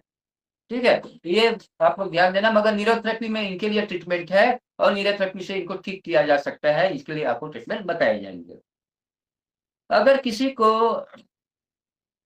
हाइपरग्लाइसीमिया या ब्लड शुगर है या डायबिटीज है, तो ऐसी स्थिति में उस रोगी में क्या क्या लक्षण दिखाई दे सकते हैं? क्या क्या लक्षण दिखाई देते हैं? तो किसी रोगी को अगर ब्लड शुगर है या डायबिटीज मेलिटस है या हाइपरग्लाइसेमिया है, तीनों एक ही है, याद रखना। तो ऐसे कंडीशन में सबसे पहली बात, उस व्यक्ति को बहुत प्यास लगता है, बार बार प्यास लगता है, भूख ज्यादा लगेगा, साथ में पेशाब बार बार जाएगा, वजन घटना चालू हो जाएगा, या कई लोगों में वजन बढ़ना चालू हो जाएगा, और साथ ही घाव अगर किसी को हुआ है, शरीर में किसी को घाव हुआ है, तो घाव जल्दी नहीं भरेगा, और साथ में जितना भी सेल्स है उस सेल में ग्लूकोज का एक प्रकार से लेयर जमना चालू हो जाता है। अगर आंखों के लेंस में लेयर जमना चालू हो जाए तो आंखों में धुंधलापन आ जाता है, रेटिनाइटिस का प्रॉब्लम आ जाता है, रेटिना का प्रॉब्लम आ जाता है। ठीक है, और इनको बोलते हैं डायबिटिक रेटिनोपैथी। अगर आंखों में अगर गड़बड़ी आ गया ब्लड शुगर बढ़ने की वजह से, तो ऐसे कंडीशन को डायबिटिक रेटिनोपैथी के नाम से जानते हैं, जिसमें व्यक्ति को दिखना भी बंद हो सकता है। ठीक है, तो इस प्रकार से कई सारे लक्षण रोगियों में हो सकता है। अगर किसी भी रोगी को अगर शुगर है, डायबिटीज है, तो ऐसे कंडीशन में उस रोगी को क्या क्या मेडिकल टेस्ट कराना है? तो मेडिकल टेस्ट के अंतर्गत उनको फास्टिंग ब्लड शुगर चेक कराना है, खाना खाने के पहले खाली पेट चेक कराना है। आजकल अलग अलग कंपनियों का मशीन आया हुआ है, और हर कंपनियों का अलग अलग रिएजेंट आया है, और हर एक कंपनियों का अलग अलग रिएजेंट की वजह से अलग अलग उनका वैल्यू है। पहले जहां 150 हुआ करता था ना नॉर्मल रेट, वो आज 60 आ गया है। 50-60 आ गया है फास्टिंग, मालूम है? आज से 25 साल पहले जाओ और आज की स्थिति में जाओ, इतना उन्नति किया है हमारे मशीनों ने। बीमारी बिना मतलब के बढ़ा रहे हैं, अपना वैल्यू कम कर करके। ठीक है, तो जो भी है मैं उस मशीनों पर नहीं जाऊंगा। 10 प्रकार की मशीनें, 10 अलग अलग कंट्री की मशीन का सबका अलग अलग वैल्यू है। वो अपने रेफरेंस के आधार पर वो चेक करके देगा। तो आपको फास्टिंग ब्लड शुगर चेक कराना है। दूसरा चेक कराना है HbA1c। ठीक है, HbA1c चेक कराना है। और ये क्या होता है? ये ऐसा टेस्ट होता है, अगर किसी रोगी को अगर ब्लड शुगर है तो 3 महीने का वो स्थिति बताता है। 3 महीने में नॉर्मल रेंज क्या है, 3 महीने में नॉर्मल रेंज क्या है, ये आपका स्थिति को बताएगा HbA1c। ठीक है, 3 महीने के अंदर में आपका ब्लड शुगर ब्लड में कितना है उस स्थिति को बताता है। ठीक है, अगर ज्यादा है, अगर HbA1c अगर ज्यादा है पर नॉर्मल रेंज से, तो समझ जाना कि उस व्यक्ति को ब्लड शुगर है। अगर वो नॉर्मल रेंज में है तो समझ जाना कि व्यक्ति को ब्लड शुगर नहीं है, कोई घबराने की बात नहीं है। इसलिए ये ज्यादा जरूरी है HbA1c टेस्ट कराना। इसके अलावा उस व्यक्ति को फास्टिंग PP है ना, पोस्ट पेरिडियल, यानी कि खाना खाने के बाद वाला ब्लड टेस्ट कराना है, ब्लड शुगर का टेस्ट कराना है। ठीक है, तो ब्लड शुगर को, हाइपरग्लाइसीमिया को जानने के लिए उचित क्षेत्र है वो है ब्लड टेस्ट। और दूसरा है यूरिन। यूरिन में भी ग्लाइकोसूरिया, अगर पेशाब में अगर ग्लूकोज आ रहा है तो ऐसे कंडीशन को ग्लाइकोसूरिया के नाम से जानते हैं। ठीक है, तो ग्लाइकोसूरिया की स्थिति में आप उस व्यक्ति के यूरिन टेस्ट भी करा सकते हो। ठीक है, अगर किसी व्यक्ति को ब्लड शुगर है, हाइपरग्लाइसीमिया है, डायबिटीज मेलिटस है, तो उनके लिए न्यूरोथेरेपी ट्रीटमेंट क्या देना है? न्यूरोथेरेपी में कारण के आधार पर ट्रीटमेंट देना है। जो जो कारण आपको बताया है, कौन कौन से कारण बताया है? जेनेटिक कारण बताया। अब एक कारण तो आपको बताना भूल गया, वो कारण था न्यूरोथेरेपी के अनुसार एसिड बढ़ने की वजह से। न्यूरोथेरेपी में जब म्यूकस जीरो में दर्द आता है या एसिडोसिस का कंडीशन आता है या ब्लड में एसिड बढ़ जाता है तो भी ब्लड शुगर होता है न्यूरोथेरेपी के अनुसार। ठीक है, तो ऐसे कंडीशन में इन सब कारणों को ध्यान में रख करके ट्रीटमेंट देना।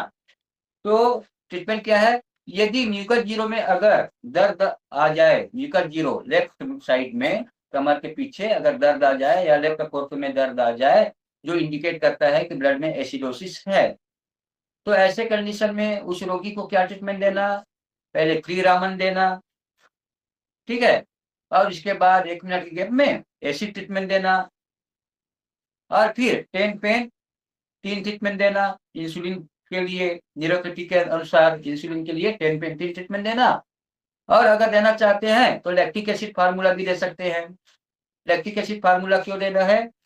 क्योंकि शरीर में ऑक्सीजन लेवल डाउन हो जाते हैं, तो ऐसी स्थिति में हमारे जो सेल्स में जो ग्लूकोज ग्लाइकोजन के रूप में स्टोर हुआ है ना, वो ग्लूकोज में कन्वर्ट होता है और उसको ऑक्सीजन नहीं मिलेगा तो वो पायरुविक एसिड में बदल जाता है। और पायरुविक एसिड को फिर ऑक्सीजन नहीं मिलेगा तो लैक्टिक एसिड में बदल जाता है। और लैक्टिक एसिड की वजह से ब्लड शुगर बढ़ा हुआ दिखाई देता है, जिसे ठीक करने के लिए लैक्टिक एसिड फार्मूला देना है। और 1 मिनट गैप में एहेप्रिन देना है। 1 मिनट की गैप में एहेप्रिन देना है। ठीक है, और अगला कारण है इंसुलिन की कमी हो। तो अगर ब्लड में इंसुलिन की कमी हो या पैंक्रियास काम नहीं कर रहा है तो ऐसी स्थिति में आप उनको क्या ट्रीटमेंट देंगे? तो पहले CNNS पेन देना, फिर 20 टो फिंगर पेन देना, फिर 10 पेन देना। तो 3 पेन देना, 10 पेन 3 ट्रीटमेंट, ये तीनों का 3 सेट दे दो। CNNS pain plus 20 toe finger pain plus 10 pain 3 treatment. 1 minute की गैप में इन तीनों को 3 राउंड दे दीजिए। ठीक है, जिससे पेंक्रियास में जो सफोकेशन है, पेंक्रियास का जो इनएक्टिव फंक्शन है वो उसमें एक्टिवेशन आना चालू हो जाएगा, एनर्जी मिलने से, ऊर्जा मिलने से। ठीक है, ऊर्जा जब पेंक्रियाज को मिलेगा तो अपना प्रॉपर काम करेगा, फिर अपना प्रॉपर केमिकल बनाएगा, चाहे इंसुलिन हो चाहे कोई भी हो, जिनका जो काम है वो अपना काम नॉर्मलाइजेशन करना चालू कर देगा। ठीक है, तो ये बेसिक फार्मूला आपको बताया गया है, आप इन दोनों फार्मूलों का यूज कंडीशन के आधार पर करना। ठीक है, इनके बाद अगला जो बीमारी है वो बीमारी है कमजोरी और थकान। कमजोरी और थकान सामान्यतः किसी भी व्यक्ति को हो सकते हैं। आजकल हर कोई थक रहे हैं, हर कोई किसी व्यक्ति को कहीं ना कहीं कमजोरी महसूस होते हैं। तो इसके लिए सामान्य जो ट्रीटमेंट है उनके बारे में जानेंगे। तो सबसे पहली बात, कमजोरी क्या होता है या थकान क्या होता है, दोनों में थोड़ा डिफरेंस है। कमजोरी उस स्थिति को बोलते हैं जब हमारे शरीर तथा मांसपेशियों की जो शक्ति जो होता है ना, हमारे शरीर और शरीर के जितना भी मसल्स होता है ना, इनका जो ताकत है वो कम होने लगते हैं, तब उस स्थिति को कमजोरी कहते हैं। हमारे शरीर या शरीर के जो मसल्स है, मांसपेशियां है ना, उनका जो ताकत है या उनमें जो शक्ति जो होता है या उनमें जो एनर्जी लेवल कम होने लगते हैं, तब उस स्थिति को कमजोरी के नाम से जानते हैं। और कमजोरी की स्थिति में छोटे से छोटे काम भी करने में कठिनाई होते हैं या मुश्किल होते हैं। ठीक है, इसी प्रकार थकान। थकान क्या होता है? बिना मेहनत किए ही कोई भी व्यक्ति बिना मेहनत किए ही या बिना काम किए ही शरीर और मन थका थका सा रखता है, काम करने की इच्छा ही नहीं होता। ऐसे कंडीशन को हम लोग क्या बोलते हैं? थकान के नाम से जानते हैं। इसमें मन भी मरता है, शरीर भी सोचता है कि मुझे काम नहीं करना है। ठीक है, तो उनको थकान कहते हैं। तो थकान की स्थिति में आराम करने पर भी पूरी तरह से एनर्जी नहीं आता। आप कितना भी आराम कर लो तो भी शरीर में एनर्जी नहीं आता, काम करने की इच्छा नहीं होता, शरीर थका थका सा लगता है। उस स्थिति को थकान के नाम से जानते हैं। ठीक है, दोनों में डिफरेंस। अब ये कमजोरी और जो थकान है उनके होने के भी अलग अलग कारण है, अलग अलग कारण हो सकते हैं। और ये कौन कौन से कारण हो सकते हैं? पहले है कई शारीरिक बीमारी की वजह से। हमारे शरीर में कई सारी बीमारी हो सकते हैं, उनके वजह से शरीर में कमजोरी या थकान हो सकते हैं। और ये कौन कौन सी बीमारी है? सबसे पहला डायबिटीज। ठीक है, डायबिटीज, डायबिटीज, थायराइड का प्रॉब्लम। जब किसी को हाइपोथायराइडिज्म होता है ना, तो उनमें बहुत थकान और कमजोरी दोनों महसूस होता है। इनके अलावा हार्ट का प्रॉब्लम।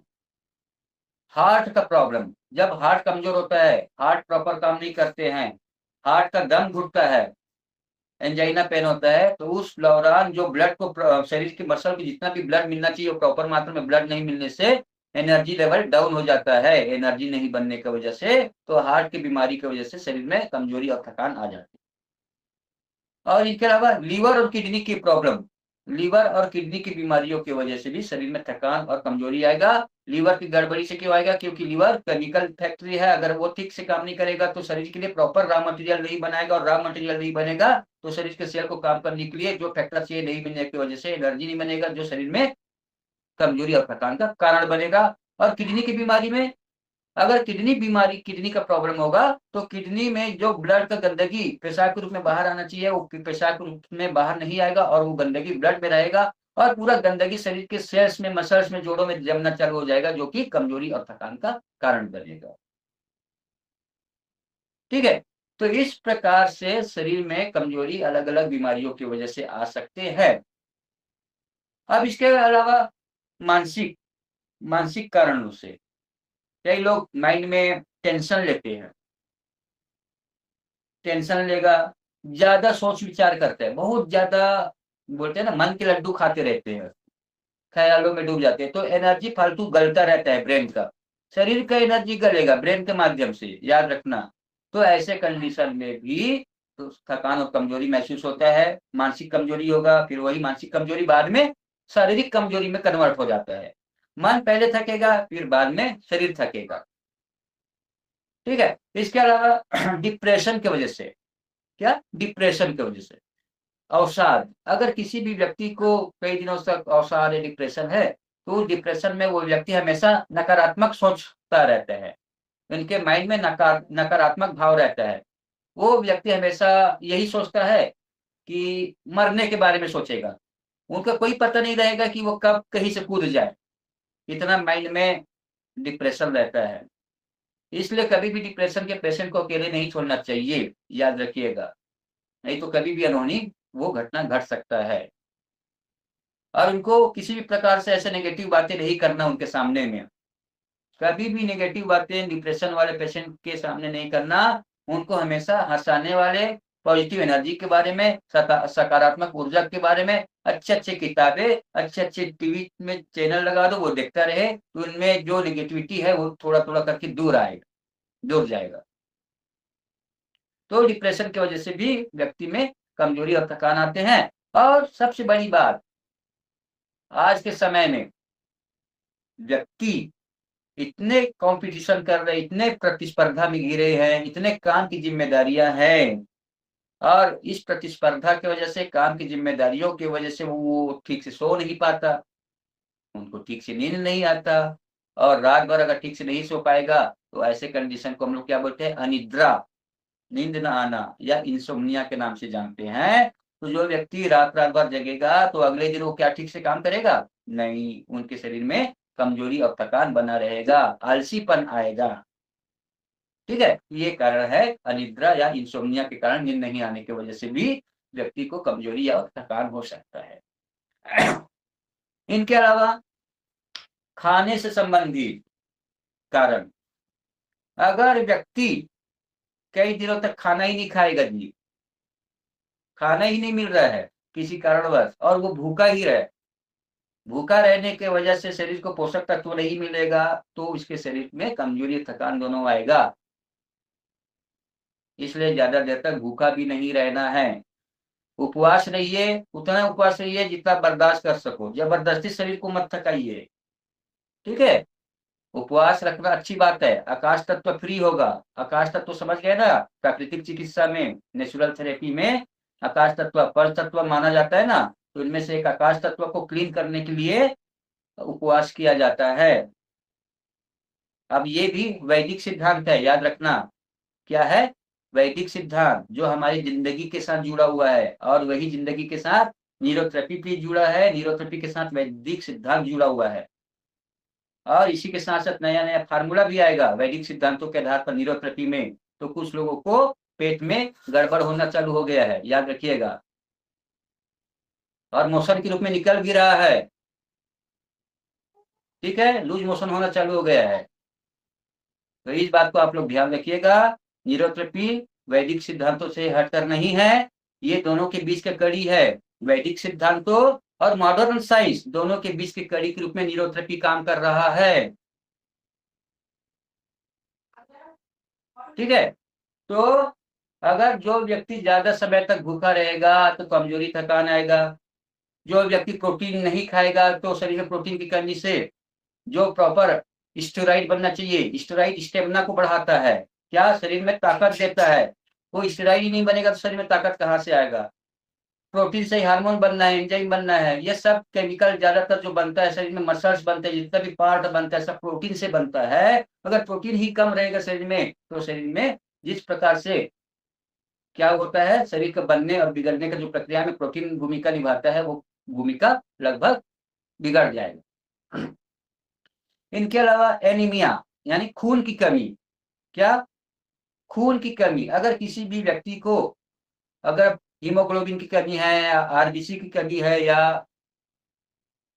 या खून की कमी है, तो ऐसे कंडीशन में उस रोगी में कमजोरी और थकान आता है। और ऐसी स्थिति में रोगी को क्या दिखता है? उनका जो शरीर है ना, हल्का पीला हो जाता है, पीलिया जैसे दिखाई देता है, ड्राई हो जाता है स्किन, और व्यक्ति पतला होना चालू हो जाता है, वजन कम होना चालू हो जाता है, जीभ फीका हो जाता है, आंखें एकदम व्हाइट होना चालू हो जाता है, पीला दिखाई देता है एनीमिया की कंडीशन में। तो एनीमिया की वजह से भी व्यक्ति को कमजोरी और क्या हो सकता है? थकान हो सकता है। और सबसे बड़ी बात, विटामिन बी 12 और विटामिन डी की कमी। विटामिन B12 और विटामिन डी की कमी से भी कमजोरी होता है। क्यों होता है? क्योंकि विटामिन B12 हीमोग्लोबिन का मैच्योरेशन करके उनको ब्लड में लाने में भूमिका निभाता है। अगर विटामिन B12 ही कम बनेगा या कमी हो जाएगा तो जो हीमोग्लोबिन को मैच्योरेशन करने का काम करता है, मैच्योर करके छोटा बनने का काम करता है, वो विटामिन B12 है, कमी हो जाएगा तो हीमोग्लोबिन कभी ब्लड में नहीं आएगा, वो बोन मैरो में ही डिस्ट्रॉय हो जाएगा, याद रखिएगा। तो बोन मैरो से ब्लड में लाने के लिए विटामिन B12 चाहिए, क्योंकि विटामिन B12 आरबीसी का मैच्योरेशन करता है, हीमोग्लोबिन के मैच्योरेशन करता है, तब जाकर के वो ब्लड में आएगा, अन्यथा ब्लड में कभी नहीं आएगा आपका हीमोग्लोबिन। ठीक है, इसलिए विटामिन B12 चाहिए, हीमोग्लोबिन के मैच्योरेशन के लिए चाहिए। नर्व के मैच्योरेशन के लिए, नर्व का जो कवरिंग बनता है ना, तंत्रिका का जो कवरिंग बनता है, उसके लिए भी विटामिन B12 चाहिए। अगर विटामिन B12 ही नहीं बनेगा या शरीर में कम रहेगा तो कवरिंग ठीक से नहीं बनेगा नर्व का, और नर्व का कवरिंग अगर ठीक से नहीं बनेगा तो वो टूटेगा, और जब नर्व का कवरिंग टूटेगा तो उस स्थिति को क्या बोलते हैं? डीमाइलिनेशन। याद रखिए, लिख लो, डीमाइलिनेशन। नर्व के ऊपर का कवरिंग जिसे हम लोग बोलते हैं माइलिन शीट, क्या बोलते हैं? माइलिन शीट बोलते हैं। वो माइलिन शीट टूटना चालू हो जाता है, और माइलिन शीट के टूटने की वजह से नर्व का कमांड हमारे शरीर के अलग अलग भागों में जाना चाहिए ना, वो नहीं जा पाएगा, जिसकी वजह से वो अंग काम करना भी बंद कर देगा और झुनझुनी भी आएगा, शरीर में सुन्नपन हो जाएगा, और उसके वजह से कमजोरी और थकान भी महसूस होना चालू हो जाएगा। तो इतना इंपॉर्टेंट हमारे शरीर में विटामिन B12 का है। और विटामिन डी की कमी से क्यों थकान कमजोरी आएगा? क्योंकि विटामिन डी से ही हमारे शरीर में 125 DCC हार्मोन बनेगा, और 125 DCC हार्मोन की वजह से कैल्शियम के अब्जॉर्ब होगा, और कैल्शियम बोन के लिए जरूरी है, मसल के लिए जरूरी है ना। तो ये शरीर में स्ट्रेंथ और मसल को उनको मैनेज करने के लिए जरूरी है। अगर कैल्शियम कमी होगा तो शरीर में थकान और कमजोरी होगा। ठीक है, तो इस प्रकार से कुछ सामान्य कारण पोषक तत्व या विटामिन से रिलेटेड है। इसके अलावा जो अगला जो कारण है सामान्य कारण, कुछ सामान्य कारण भी है। वो कारण क्या हो सकता है? डिहाइड्रेशन की वजह से। क्यों हो रहा है? डिहाइड्रेशन के वजह से। जो व्यक्ति पानी कम पी रहा है, या जिस व्यक्ति के शरीर से पानी ज्यादा मात्रा में बाहर निकल गया, चाहे लूज मोशन के माध्यम से हो, चाहे उल्टी के माध्यम से हो, चाहे पसीने के माध्यम से हो, पानी बाहर निकल गया तो शरीर में पानी की कमी हो जाती है, तो ऐसे कंडीशन को डिहाइड्रेशन बोलते हैं। और उस डिहाइड्रेशन की वजह से शरीर में बढ़ जाता है कमजोरी या थकान।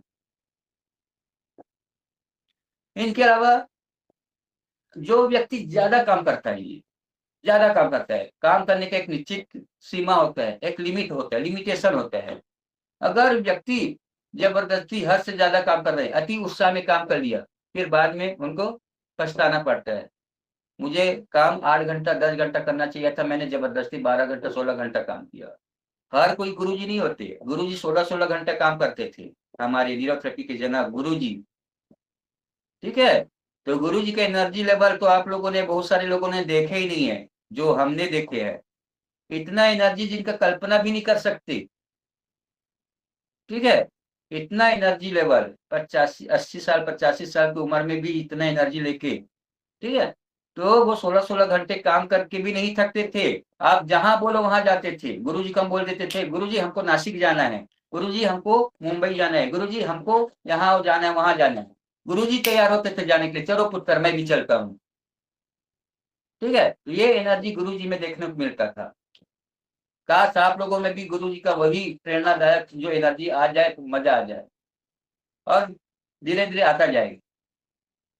ठीक है, तो ये जो ज्यादा काम करने की वजह से आजकल सामान्यतः कमजोरी और थकान का कारण बनता है, और ज्यादा मानसिक तनाव की वजह से भी कमजोरी और थकान का कारण बनता है। इसके अलावा कई बहुत सारे कारण भी हो सकते हैं, अलग अलग बीमारियों की वजह से भी आते हैं, जैसे कि आपको बताया गया था। ठीक है, तो इन कारणों को ध्यान में रख करके आपको आगे इनका उपचार करना है।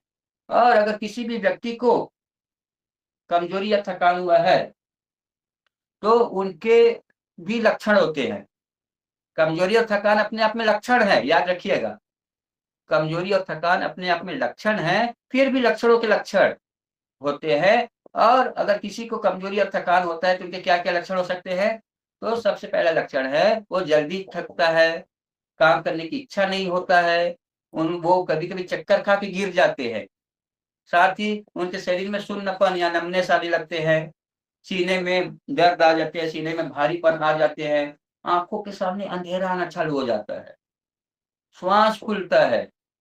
इनके अलावा धड़कन तेज बढ़ जाता है, शरीर में भारीपन के अलावा पूरे शरीर में कमजोरी और थकान महसूस होता है, वजन घटना चालू हो जाता है, साथ ही उनका किसी भी काम में ध्यान नहीं लगता, किसी भी काम को करने में मन नहीं लगता और साथ ही ध्यान भी नहीं लगता। और ध्यान नहीं लगेगा तो फिर वो मालूम है ना, वो अपने आप में गिल्टी फीलिंग महसूस करेगा। क्या? गिल्टी फीलिंग महसूस करेगा। और यदि एनीमिया हो जाए तो एनीमिया की वजह से आपको बताया था चेहरे में थोड़ा पीलापन आ जाएगा, नाखून जो होता है ना वो सफेद हो जाएगा, ठीक है, और साथ ही जीभ जो होता है ना वो ड्राई हो जाएगा, फीका फीका नजर आएगा।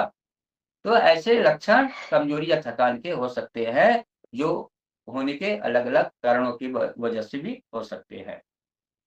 अगर किसी को कमजोरी हुआ है तो उनको कुछ हद तक आप अपने आप ठीक कर सकते हो, 80% आपके हाथ में है। हम तो सभी पेशेंट बोलते हैं अगर आपको ठीक होना है ना तो ये मान के चलिए 80% आप अपने आप ठीक कर सकते हो, 20% में बाकी डॉक्टर है। कभी कभी 20% जो फैक्टर है ना डॉक्टर, वो आपकी जिंदगी भी बचा देता है, ऐसे भी होता है, ठीक है। तो 80% जो फैक्टर है व्यक्ति अपने आप ठीक कर सकता है कमजोरी और थकान की स्थिति को। और वो कौन कौन सा उपाय है जिसे व्यक्ति खुद कर सकता है? तो सबसे पहली बात, उस व्यक्ति को डिहाइड्रेशन है तो पानी ज्यादा पीना, ये आप उसको कर ही सकते हैं। एक दिन में कम से कम गिरे हालत में 3 से 4 लीटर पानी पीना ही चाहिए अगर कमजोरी हुआ है या डिहाइड्रेशन होने की स्थिति में। या ये बोल दीजिए कि अपने कुल वजन का, आपका जितना भी वजन है ना, जितना भी वेट है, उस वेट का 6 to 8%, 6 से 8% आपको पानी पीना है। आप कैलकुलेट कर लीजिए, आपका वजन मान लीजिए 100 kg है तो कम से कम आपको 4 से 5 लीटर पानी पीना है, नहीं सॉरी 6 से 8 लीटर पानी पीना है। अगर 100 kg है तो 6 से 8 लीटर पानी पीना है, और अगर 50 kg है तो 3 से 4 लीटर पानी सामान्य रूप से पीना है। तो ये एवरेज आप 6 से 8% का निकाल लेना, यही आपके सामान्य एवरेज है पानी पीने का। अब इसके बाद आप क्या कर सकते हो? खाना तो आप सामान्य रूप से खा पी सकते हो, और ऐसा खाना खाना जो प्राकृतिक हो, संतुलित हो, पचने में आसानी हो, ऐसा खाना खाना है, सुपाच्य आहार लेना। और साथ में विटामिन बी 12 और विटामिन डी से संबंधित खाना लेना है। विटामिन बी 12 जो जो सोर्स है खाने पीने में वो ज्यादा लेना है।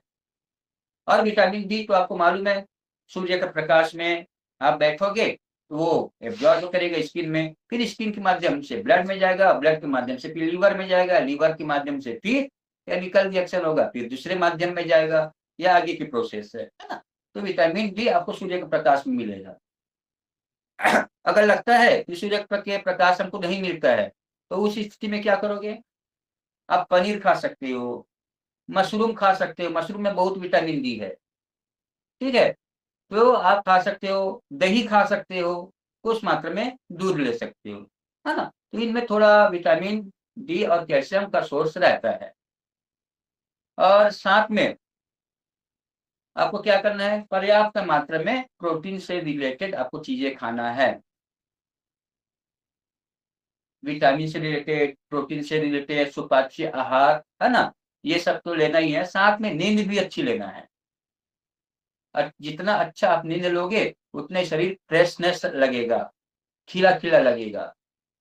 और रोज आपको सामान्य रूप से एक्सरसाइज करना है। क्या करना है? उचित शारीरिक व्यायाम करना है, एक्सरसाइज करना है या प्राणायाम करना है। शरीर में ऑक्सीजनेशन की मात्रा बढ़ेगा, और जितना ज्यादा शरीर में ऑक्सीजनेशन होगा उतने शरीर में फ्रेशनेस आएगा। मेटाबॉलिक प्रोसेस बढ़ेगा सेल्स में, और जितना ही ज्यादा सेल्स में मेटाबॉलिक प्रोसेस बढ़ेगा उतने ही ज्यादा एनर्जी आपके शरीर में बनेगा, ठीक है। ये आप कर सकते हो। और अगर खाने पीने में और लिया जाए, शरीर में थोड़ा बोलते हैं ना एनर्जी बूस्ट करना है, तो एनर्जी बूस्ट करने के लिए आप क्या कर सकते हो, दूध में खजूर डाल के पी सकते हो। एक गिलास दूध में 2-4 खजूर डाल के आप उस दूध को पी जाइए और खजूर को चबा लीजिए। या भीगा हुआ चना होता है ना, उसमें बादाम को मिला करके आप एक साथ भिगा दीजिए, फिर दोनों को एक साथ खाइए, तो इसमें प्रोटीन भी मिलेगा, आयरन भी मिलेगा। ठीक है, प्रोटीन और आयरन पर्याप्त मात्रा मिलेगा, जो शरीर के एनर्जी लेवल को बूस्ट करेगा। और ज्यादा कुछ नहीं तो 1 गिलास गुनगुना पानी में आप 1 चम्मच शहद डाल के पी जाइए, तो भी आपके शरीर में वो एनर्जी लेवल बूस्ट करेगा। ये नहीं सोचना कि शरीर पतला हो रहा है, वजन घट रहा है, ये नहीं सोचना। ठीक है, मगर वो एक्स्ट्रा जो अनावश्यक जो चर्बी जो जमा हुआ है शरीर में, तो उनको गलाएगा, उनको एनर्जी में कन्वर्ट करेगा। 1 गिलास गुनगुना पानी और शहद। ठीक है, ये तो घरेलू सब उपाय है, आप सब कर सकते हो। इनके लिए किसी डॉक्टर के पास जाने की जरूरत नहीं है। और ये सब करने से शरीर में थकान और कमजोरी है ना, वो धीरे धीरे अपने आप ठीक होता जाएगा। और अगर किसी को कमजोरी है तो इसके लिए क्या मेडिकल टेस्ट करना पड़ेगा, कुछ मेडिकल टेस्ट करना है क्या? हाँ, कर सकते हैं। जैसे कि हीमोग्लोबिन टेस्ट कर सकते हैं, ब्लड शुगर टेस्ट कर सकते हैं, थायराइड फंक्शन टेस्ट कर सकते हैं ब्लड में, और विटामिन B12। तो ये सब चीजों को आप ब्लड के माध्यम से टेस्ट करा सकते हैं, और इनका रेशो निकाल करके समझ जाएंगे कि इनके कमी की वजह से प्रॉब्लम आया है। ठीक है, तो इस प्रकार से आप किसी भी कमजोरी या थकान के रोगी को आप ब्लड टेस्ट लिख सकते हो। अब इनके बाद अगर किसी भी व्यक्ति को कमजोरी या थकान है, तो उनको क्या क्या ट्रीटमेंट देना है?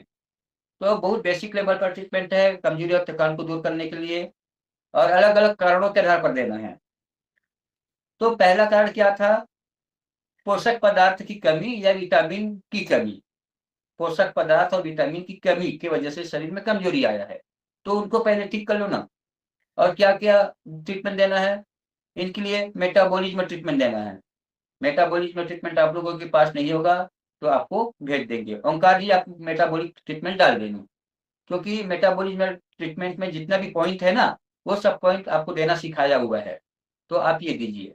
ठीक है, मेटाबॉलिज्म अगर नहीं देंगे तो fast normal Ajay normal treatment तो दिया है, पहले फास्ट दे दीजिए, फिर नॉर्मल ट्रीटमेंट दे दीजिए, फिर अजय नॉर्मल ट्रीटमेंट दे करके फिर आप 10 पेन फॉर थायराइड दे दीजिए 1 मिनट गैप में, 10 पेन फॉर थायराइड, और फिर 1 मिनट के गैप में मल्टीविटामिन फार्मूला दीजिए, मल्टीविटामिन फार्मूला। ठीक है, तो ये मल्टीविटामिन फार्मूला आप दे सकते हैं, जिससे क्या होगा, शरीर में खाना पचेगा, खाने के एब्जॉर्ब होगा, है ना, विटामिन हर एक ब्लड के माध्यम से सेल्स में पहुंचेगा, जिससे वो एनर्जी की कमी था वो पूरा होना चालू हो जाएगा। तो फास्ट ट्रीटमेंट, फिर नॉर्मल ट्रीटमेंट, फिर अजय नॉर्मल, फिर 1 मिनट के गैप में 10 पेन फॉरथायराइड देना, फिर 1 मिनट के गैप में मल्टीविटामिन फार्मूला देना। इतना करने से, और ज्यादा होगा तो एक हेपरिन दे दो ब्लड सप्लाई बढ़ाने के लिए, है ना। अगर म्यूकस जीरो में दर्द है तो ए हेपरिन देना, अन्यथा आप पी हेपरिन भी दे सकते हो। ठीक है, आप ये ट्रीटमेंट दीजिए, फिर एक ही ट्रीटमेंट में पेशेंट खुद जवाब देगा जी। बेसिक लेवल पर ये फार्मूला। इनके बाद यदि पेट में गड़बड़ी है, पेट की गड़बड़ी की वजह से गैस एसिडिटी कब्जी की वजह से कमजोरी आ रहा है, थकान आ रहा है, तो ऐसे कंडीशन में आप लोग क्या करोगे, जो फार्मूला बताया ना, फास्ट नॉर्मल अजय नॉर्मल देना, और न्यूजीन फार्मूला दे देना, नाभि के नीचे के दर्द को ठीक करने के लिए, वहां पर एनर्जी पहुंचाने के लिए। ठीक है, तो आप ये फार्मूला दे दीजिए, या राउंड नॉर्मल दे दीजिए। अगर कब्जी ज्यादा है तो राउंड नॉर्मल दे दो, 2 ट्रीटमेंट, नॉर्मल अजय नॉर्मल, और 2 बार 2 राउंड राउंड नॉर्मल दे दीजिए। इससे इंटेस्टाइन का पेरिस्टल्सिस मूवमेंट बढ़ेगा, और जो जमा हुआ जो कचरा है इंटेस्टाइन में वो बाहर आ जाएगा, फिर शरीर फ्रेश हो जाएगा। ठीक है, अब यदि रोगी को डिहाइड्रेशन के कारण, पानी की कमी की वजह से, या डिहाइड्रेशन की वजह से, या ब्लड में एसिड बढ़ने की वजह से, या एसिडोसिस की वजह से, या लो बीपी की वजह से, या डिप्रेशन की वजह से हो, या ब्लड शुगर की वजह से हो, इन सब के लिए एक ट्रीटमेंट बता रहा हूँ। ठीक है, क्या क्या बताया? ब्लड शुगर की वजह से हो, चाहे लो बीपी की वजह से हो, चाहे डिप्रेशन की वजह से हो, चाहे ब्लड में एसिड बढ़ा हो, या पानी की कमी हो शरीर में जो डिहाइड्रेशन की वजह से हो, तो इन सब के लिए आपको एक ट्रीटमेंट बता रहा हूँ। वो ट्रीटमेंट है, पहले 3 रामन देना, 3 रामन देना आता है आप लोगों को। फिर 1 मिनट के गैप में आप क्या करोगे, एसिड ट्रीटमेंट देना, एसिड ट्रीटमेंट फार्मूला, ठीक है। फिर 1 मिनट के गैप में आप क्या करोगे, 10 पेन 3 ट्रीटमेंट देना, 10 पेन 3 ट्रीटमेंट, 10 पेन 3 ट्रीटमेंट देना। फिर 1 मिनट के गैप में 2 पैरा 2 एडीआर दे देना, 2 पैरा 2 एडीआर, और 1 मिनट गैप में ए हेपरिन दे देना। ए हेपरिन क्यों, क्योंकि मीकर जीरो में दर्द है, ब्लड में एसिड बढ़ा हुआ है, तो आपको ए हेपरिन यूज करना है, ठीक है। तो इस प्रकार से आप ये फार्मूला दोगे तो ये जितना भी आपको प्रेशर है, एसिडोसिस है, बीपी है, डिप्रेशन है, शुगर है, इन सब के लिए एक ट्रीटमेंट आपको दिया गया है। यूनिवर्सल रूप से आप ये देते जाइए अगर किसी में ये सब सिम्टम अगर दिख रहा है तो। और यदि किसी भी व्यक्ति को अगर मार लगने की वजह से अगर कमजोरी या थकान आया है, तो आप लोगों को मालूम है अगर कभी भी किसी व्यक्ति को चोट या मार लगने या एक्सीडेंट की वजह से अगर कमजोरी आया है तो उसको ठीक करने के लिए आप कौन सा ट्रीटमेंट दोगे, इंजरी ट्रीटमेंट। और 1 मिनट के गैप में lactic acid formula, injury treatment और लैक्टिक एसिड फार्मूला का कॉम्बिनेशन लीजिए, है ना। घाव भी जल्दी भरेगा, शरीर में एनर्जी बूस्ट होगा, शरीर में मिनरलाइजेशन होगा, शरीर में विटामिन मेंटेन होगा। इनको मेंटेन करने के लिए इंजरी ट्रीटमेंट और लैक्टिक एसिड देना है। चलिए नेक्स्ट कारण, अगर किसी भी व्यक्ति को इन्फेक्शन, ठीक है, इन्फेक्शन या बुखार हो, इन्फेक्शन के कारण या बुखार की वजह से कमजोरी हो, तो ये बताने की जरूरत है क्या, क्या फार्मूला देना है। बुखार के लिए कौन सा फार्मूला बताया था जी, CNNS गॉल लीवर, फिर 1 मिनट गैप में 20 टॉप फिंगर गॉल लीवर, और फिर 1 मिनट के गैप में 1 point gall 1 point liver. 6 treatment ये आप दे सकते हो अगर हमारे शरीर में इन्फेक्शन हो या बुखार हो उनको ठीक करने के लिए,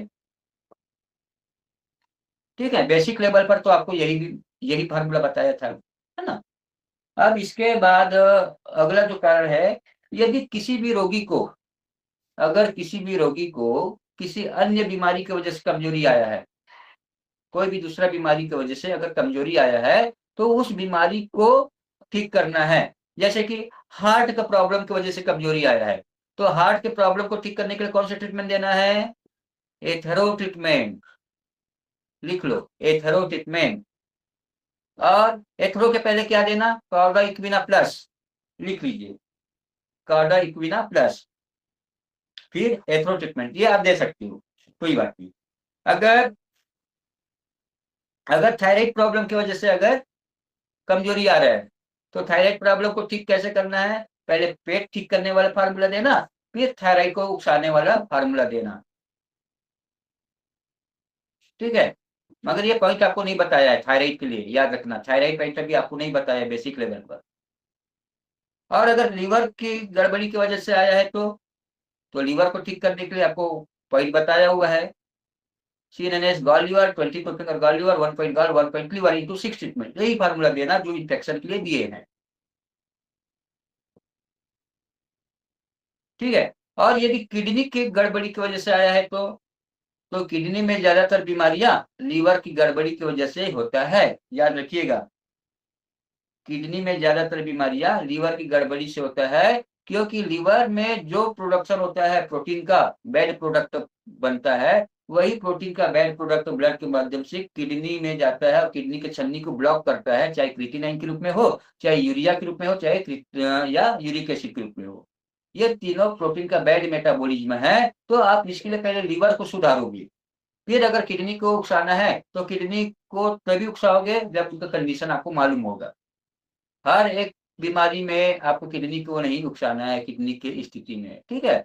और सबसे बड़ी बात, आप न्यूरोथेरेपी में उस पॉइंट को बिल्कुल नहीं उकसाना जिस पॉइंट को जिस पॉइंट को जिस पॉइंट में कैंसर हो, जिस ऑर्गन में कैंसर हो उस पॉइंट को नहीं उकसाना। ये बेसिक नियम आप समझ लेना, जिस भी अंगों में कैंसर हो उस अंगों को उकसाने वाला कोई भी न्यूरोथेरेपी पॉइंट नहीं देना, ये स्पष्ट कर लीजिए। ठीक है। तो इस प्रकार से आप किसी भी पेशेंट को कमजोरी को दूर करने के लिए आप ट्रीटमेंट कारण के आधार पर दे सकते हैं, कोई प्रॉब्लम नहीं है। कुछ कुछ ऐसे पॉइंट होते हैं जिससे आप देने से बचना है। जैसे हार्ट के पेशेंट है तो उनको कौन सा पॉइंट नहीं देना, पीठ के ऊपर दबाव देने वाला कोई भी पॉइंट देना नहीं है। हार्ट को दबाव देने वाला कोई भी पॉइंट नहीं देना है हार्ट के एरिया में। ठीक है, ये आप लोग ध्यान देना। और ऐसे बहुत सारे पॉइंट हैं जो बहुत सारी बीमारियों में नहीं देना है। ठीक है, ये आप लोग ध्यान देना। और अगर आपको लगता है कि कुछ बीमारियां जिसके लिए आपको क्विक ट्रीटमेंट चाहिए, क्विक ट्रीटमेंट, ठीक है, तो वो क्विक ट्रीटमेंट आपको मैं शेयर कर देता हूँ। छोटा छोटा प्रॉब्लम जो तत्कालिक ट्रीटमेंट देना है, उससे मरीजों को राहत देना है ना। तो अगर किसी भी व्यक्ति को क्रैम्प्स आता है, क्रैम्प्स का मतलब पैरों के नस खींचता है ना, अकड़ जाता है, लेटे लेटे अकड़ जाता है, बैठे बैठे नस खींचना चालू हो जाता है, तो उस अवस्था में आप अपना दोनों हाथ ऊपर करके चुटकी बजाना, खड़े होकर के, पहले खड़े हो जाना, फिर दोनों हाथ को ऊपर रखकर चुटकी बजाना। ठीक है, ये गुरुजी हमेशा आश्रम में सबको बोलते थे और खुद करते थे। ठीक है, ये हमारा पॉइंट नहीं है, गुरुजी ने बताया। गांव में भी बहुत सारे लोग करते हैं, यही प्रक्रिया अपनाते हैं। और ये सिद्धांत का लॉजिक क्या है, ये करने से ब्लड का फ्लो कहाँ जाएगा,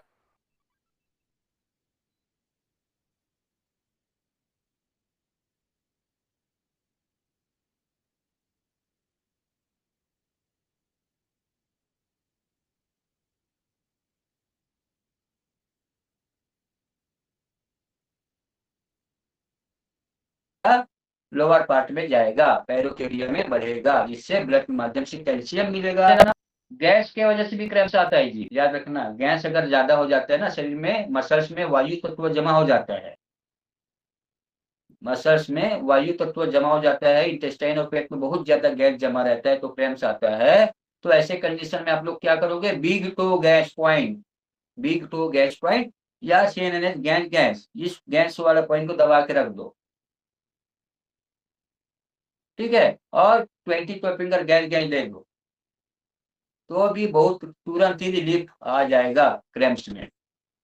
चाहे पेट में क्रैम्प्स हो, चाहे मसल्स में क्रैम्प्स हो, अगर गैस के बढ़ने की वजह से आया है तो उनको ठीक करना है, तो आप दोनों पैर के दोनों अंगूठे को दबा के रख दीजिए 1.5 मिनट तक। इससे पेट में ब्लड का संचार बढ़ेगा और उससे क्या होगा, नर्व का स्टिमुलेशन मिलने से डाइजेस्टिव सिस्टम प्रॉपर काम करना चालू कर देगा, जमा हुआ गैस डकार के रूप में आएगा या एनस के माध्यम से रिलीज हो जाएगा। बहुत पावरफुल ट्रीटमेंट है अंगूठे को दबा कर रखना। और अंगूठे को दबा कर रखने से ये हार्ट अटैक को रोकने जैसा काम करता है। न्यूरोथेरेपी आश्रम ने, न्यूरोथेरेपी आश्रम में हमने कई सारे पेशेंट को यही प्रक्रियाओं से अंगूठे दबा करके हार्ट अटैक जो पेशेंट आया था उसको बचाया है। सूर्यमाल आश्रम में कोई मेडिकल इमरजेंसी नहीं था, याद है, आश्रम में कोई मेडिकल इमरजेंसी नहीं था। अगर आदमी फंस गया तो उनको कहाँ लेके जाना है इमरजेंसी में, नासिक, थाने, कल्याण, मुंबई, और कुछ नहीं तो सूर्यमाल से 10 किलोमीटर दूर एक हॉस्पिटल है डॉक्टर कणों का, तो वहां लेके जाते थे। ठीक है, और कुछ पेशेंट को वाड़ा लेके जाते थे इमरजेंसी कंडीशन में, जो सूर्यमाल से 30 किलोमीटर दूर है। और ये बहुत डरने वाली बात रहता है जी हम लोग के लिए, इतना जंगल में पहाड़ के ऊपर कोई इमरजेंसी सुविधा नहीं, आश्रम में भी इमरजेंसी सुविधा नहीं।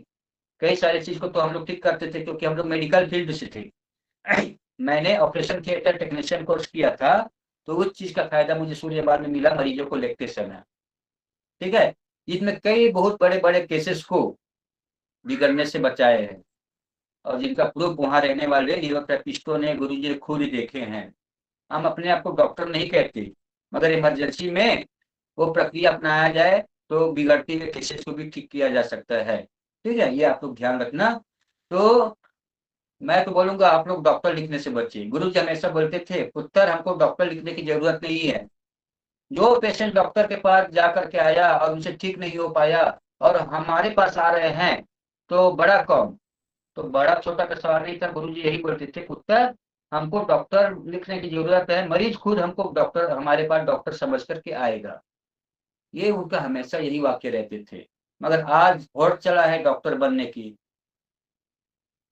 ठीक है, तो आप लोग इस बात का ध्यान रखना, इमरजेंसी में अगर किसी को हार्ट अटैक आ रहा हो तो आप 2 फिंगर गैस को दबा करके रख दीजिए, हथेली में रबिंग करिए, पैरों के तलवे में रबिंग करिए, है ना। और पेशेंट को हमेशा खांसते रहने के लिए बोलना। पेशेंट खांसते रहे, उनको रोकना नहीं है, पेशेंट को बोल देना आप खांसते रहो, उधर आप दोनों अंगूठे के पॉइंट को दबा करके रखिए। इससे नर्व की स्टिमुलेशन से गैस का जो मूवमेंट हार्ट के आसपास जो जमा हुआ है ना, वो रिलीज हो जाएगा, और गैस की वजह से जो सप्रेशन आया हुआ है या हार्ट में जो एनर्जी लेवल डाउन था वो एनर्जी लेवल बढ़ना चालू हो जाएगा। ठीक है, ये आप लोग ध्यान रखिएगा। और अगर किसी को उबासी आए, उबासी, उबासी मुंह में उबासी आता है ना, याविंग बोलते हैं, तो उस कंडीशन में अपना दोनों उंगली है ना, हाथ का दोनों उंगली चुटकी बजानी, मुंह के सामने चुटकी बजानी। ठीक है, तो इससे उबासी दूर हो जाएगा। ठीक है, ये कोई न्यूरोथेरेपी ट्रीटमेंट नहीं है, मगर गुरुजी फॉलो करते थे, याद रखिएगा। ये आप बेसिक ट्रीटमेंट बताना किसी भी पेशेंट को इमरजेंसी में। अगर किसी भी व्यक्ति को चक्कर आता है, चक्कर आना चालू हो गया, तत्कालिक चक्कर आ गई, खड़े खड़े चक्कर आना चालू हो गया, तो उस टाइम इमरजेंसी में क्या ट्रीटमेंट देना, 4 अप एरो देना। क्या, तुरंत ही 4 अप एरो देना, और आपके पास अगर सुविधा हो इलेक्ट्रॉल पाउडर की तो इलेक्ट्रॉल पाउडर पिलाना। हो सकता है ब्लड शुगर डाउन हो गया हो। ठीक है, तो ये आप लोग ध्यान रखिएगा। अगर किसी को सफर करते समय उल्टियां हो रहे हैं, बार बार उल्टियां हो रहे हैं, जिसे हम लोग क्या बोलते हैं, मोशन सिकनेस बोलते हैं, तो ऐसे कंडीशन में आप लोग क्या करोगे, 15 मेडुला देना। अगर किसी को सफर करने में उल्टियां हो रहे हैं तो उनको ठीक करने के लिए आप 15 मेडुला देते जाइए। इनके अलावा पूरे बॉडी में दर्द हो, पूरे बॉडी में दर्द आ रहा है, अगर पूरे बॉडी में दर्द है, पूरे शरीर में दर्द है, जोड़ों में दर्द, मसल्स में पेन, पूरे शरीर में दर्द है, तो ऐसे कंडीशन में आप ये चेक करना कि इनके लीवर जीरो, म्यूकर जीरो किसमें ज्यादा दर्द है। अगर म्यूकर जीरो में ज्यादा दर्द है तो 10-10 राउंड का 10 बार मुखाघाती कराना। पहले 10 बार करना, फिर आधा 1 मिनट रुकना, फिर 10 बार कराना, फिर आधा 1 मिनट रुकना, फिर 10 बार कराना। ऐसे 10-10 बार का आप मुखाघाती कराते जाओगे ना, तो शरीर में जमा हुआ जो एसिड है वो बहुत हद तक कम हो जाएगा, और उस एसिड की वजह से जो जो दर्द आ रहा था उनमें काफी आराम मिल जाएगा। एक तो मुखाघाती कराना। दूसरा, आपको बताया गया है एंडोर्फिन पॉइंट नहीं बताया है, अगर जिनको एंडोर्फिन पॉइंट मालूम है वो एंडोर्फिन पॉइंट लेना तुरंत ही। पूरे शरीर में दर्द है तो एंडोर्फिन पॉइंट देना, गर्दन के पीछे T1 T2 तक मसल को दबाते हुए जाना है। ठीक है, और अगर एंडोर्फिन देना नहीं आता है तो आपको एक पॉइंट आता है ना, लेफ्ट कॉफ मसल घिसाई देना, लेफ्ट कॉफ मसल घिसाई दे दीजिए, इससे पूरे शरीर का दर्द तत्कालिक रिलीफ मिलता है। लिम्फ चैनल के खुलने से लिम्फ नोड ब्लॉक होता है तो शरीर में बहुत दर्दे आ जाते हैं, तो लिम्फ नोड को, लिम्फ ब्लॉकेज को खोलना है, लिम्फेटिक चैनल को खोलने के लिए लेफ्ट काफ मसल घिसाई देना है, जिससे लिम्फेटिक चैनल खुलने से दर्द ठीक होता जाएगा। ठीक है, और इसके अलावा आप क्या कर सकते हो, हल्का हल्का रबिंग कर सकते हो, पूरे जोड़ों में मसल्स में हल्का हल्का घिसाई दे सकते हो, जिससे ब्लड सप्लाई का कंडीशन बढ़ेगा मसल्स में, तो वहां जमा हुआ एसिड ब्लड में आ जाएगा। ये आपका करना इमरजेंसी कंडीशन में। सबसे अच्छी बात, हेडर टच। कुछ उपाय ना सूझे, शरीर में बहुत ज्यादा दर्द है, तो आप उस व्यक्ति को फेदर टच दे दीजिए।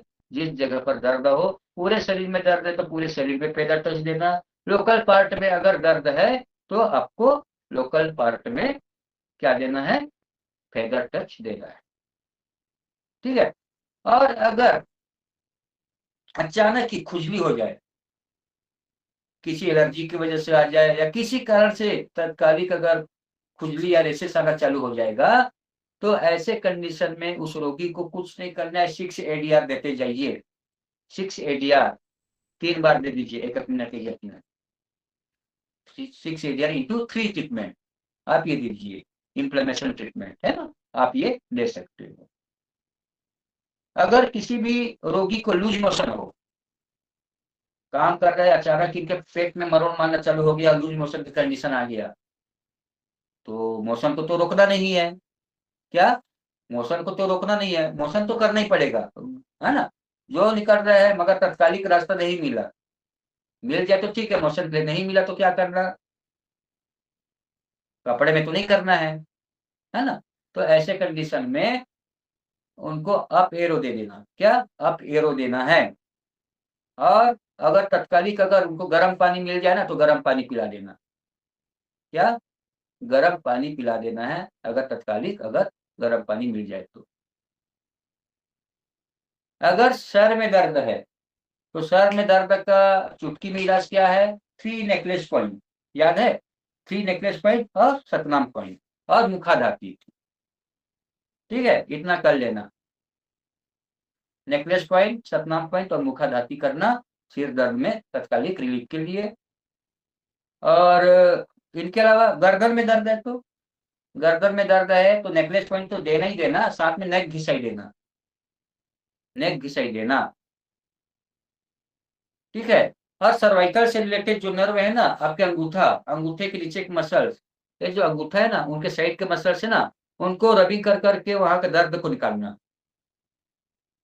ठीक है। सर्वाइकल से रिलेटेड जो नर्व है, वो नर्व अंगूठे के निचले भाग में जो मसल्स है, उनको दबा दबा करके वहां के दर्द को निकालना, या मसल के दर्द को निकालना रबिंग कर करके, ठीक है। इसे सर्वाइकल दर्द में तुरंत ही राहत मिलेगा। कई बार कोहनी के नीचे का मसल्स को दर्द होता है, यहाँ का दर्द निकालना, ठीक है, इससे भी सर्वाइकल का दर्द कम हो जाएगा। और इसके अलावा अगर किसी को फिक्स आता है या मिर्गी आता है, मिर्गी, समझ गए ना, एपिलेप्सी, तो उस कंडीशन में क्या करोगे, तुरंत ट्रीटमेंट आपके पास है, 20 मेडुला की ट्रीटमेंट, 1 मिनट गैप में 12 मेडुला की ट्रीटमेंट, फिर 1 मिनट के गैप में 8 मेडुला की ट्रीटमेंट, और 1 मिनट के गैप में 2 मेडुला ट्रीटमेंट, 3 ट्रीटमेंट, ठीक है।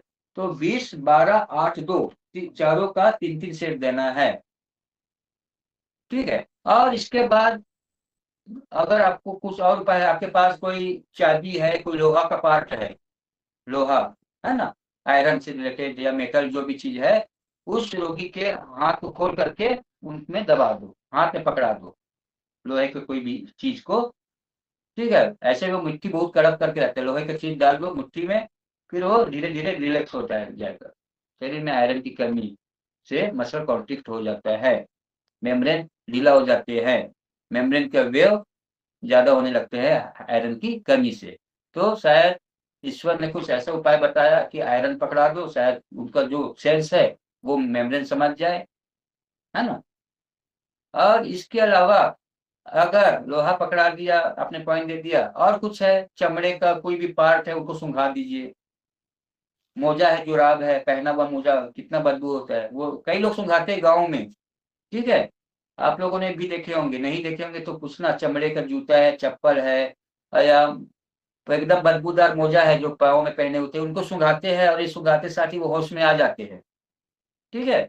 ये आप लोग ये इमरजेंसी में कर सकते हैं, न्यूरोथेरेपी उपचार तो बताया ही है, वो तो देना ही है। और कुछ ना सूझे तो ये जो नाक के नीचे का जब भाग, जो मूछ है ना, जहाँ पर बीच वाला, दोनों नाखून के बीच में जो भाग है ना, होंठ के ऊपर, इस भाग को दबाना है, ठीक है, इस भाग को दबा करके रखना है। इससे ब्लड सप्लाई बढ़ जाएगा ब्रेन में, और वो धीरे धीरे मसल रिलीज होना चालू हो जाएगा, रिलैक्स होना चालू हो जाएगा, ठीक है। वैदिक सिद्धांतों के आधार पर ये काम करता है।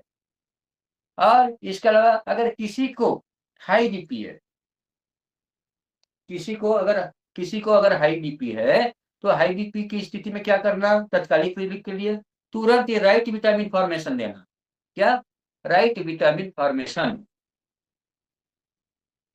और एक कोल्ड ट्रीटमेंट देना, कोल्ड ट्रीटमेंट, 10 मेडुला, 6 गैसाई, 3 गॉल, ये वहीं पर बैठा है दे दो, जगह ना मिले तो बैठा है लेटा है दे दो वहीं पे, ठीक है। उनको बहुत हद तक रिलीज मिल जाएगा, राइट विटामिन देने देते साथ ही ब्लड प्रेशर डाउन होना चालू हो जाएगा। और ये प्रैक्टिकल किया हुआ है, ठीक है। सूर्यमाल में हम लोग मैक्सिमम पेशेंट को ये देते थे, तत्कालिक ब्लड प्रेशर लो हो जाता था, लो का मतलब हाई से नीचे आना चालू हो जाता, ठीक है, ये प्रूफ्ड है। और अगर किसी को लो बीपी हो तो लो बीपी की स्थिति में क्या करोगे, लेफ्ट विटामिन फॉर्मेशन लेना और क्या करना, लेफ्ट विटामिन फॉर्मेशन के साथ साथ पानी पीने के लिए बोलना। ठीक है, पानी जितना ज्यादा पिएगा उतना ही ब्लड वॉल्यूम बढ़ेगा और ब्लड प्रेशर नॉर्मल कंडीशन में आने का प्रयास करेगा। ठीक है, तो इस प्रकार कुछ प्रॉब्लम जिनके लिए आपको कुछ बेसिक पॉइंट चुटकी में, है ना, चुटकी में ठीक करने वाला जो प्रॉब्लम्स है, क्विक ट्रीटमेंट आपको बताए गए हैं, आप अमल में लाइएगा। और अभी टाइम हो रहा है 10:48 में, और ये बेसिक कोर्स का ये अंतिम सत्र था। और इसके अलावा भी आप लोगों के मन में कुछ अगर होंगे सवाल जो आप रख सकते हैं।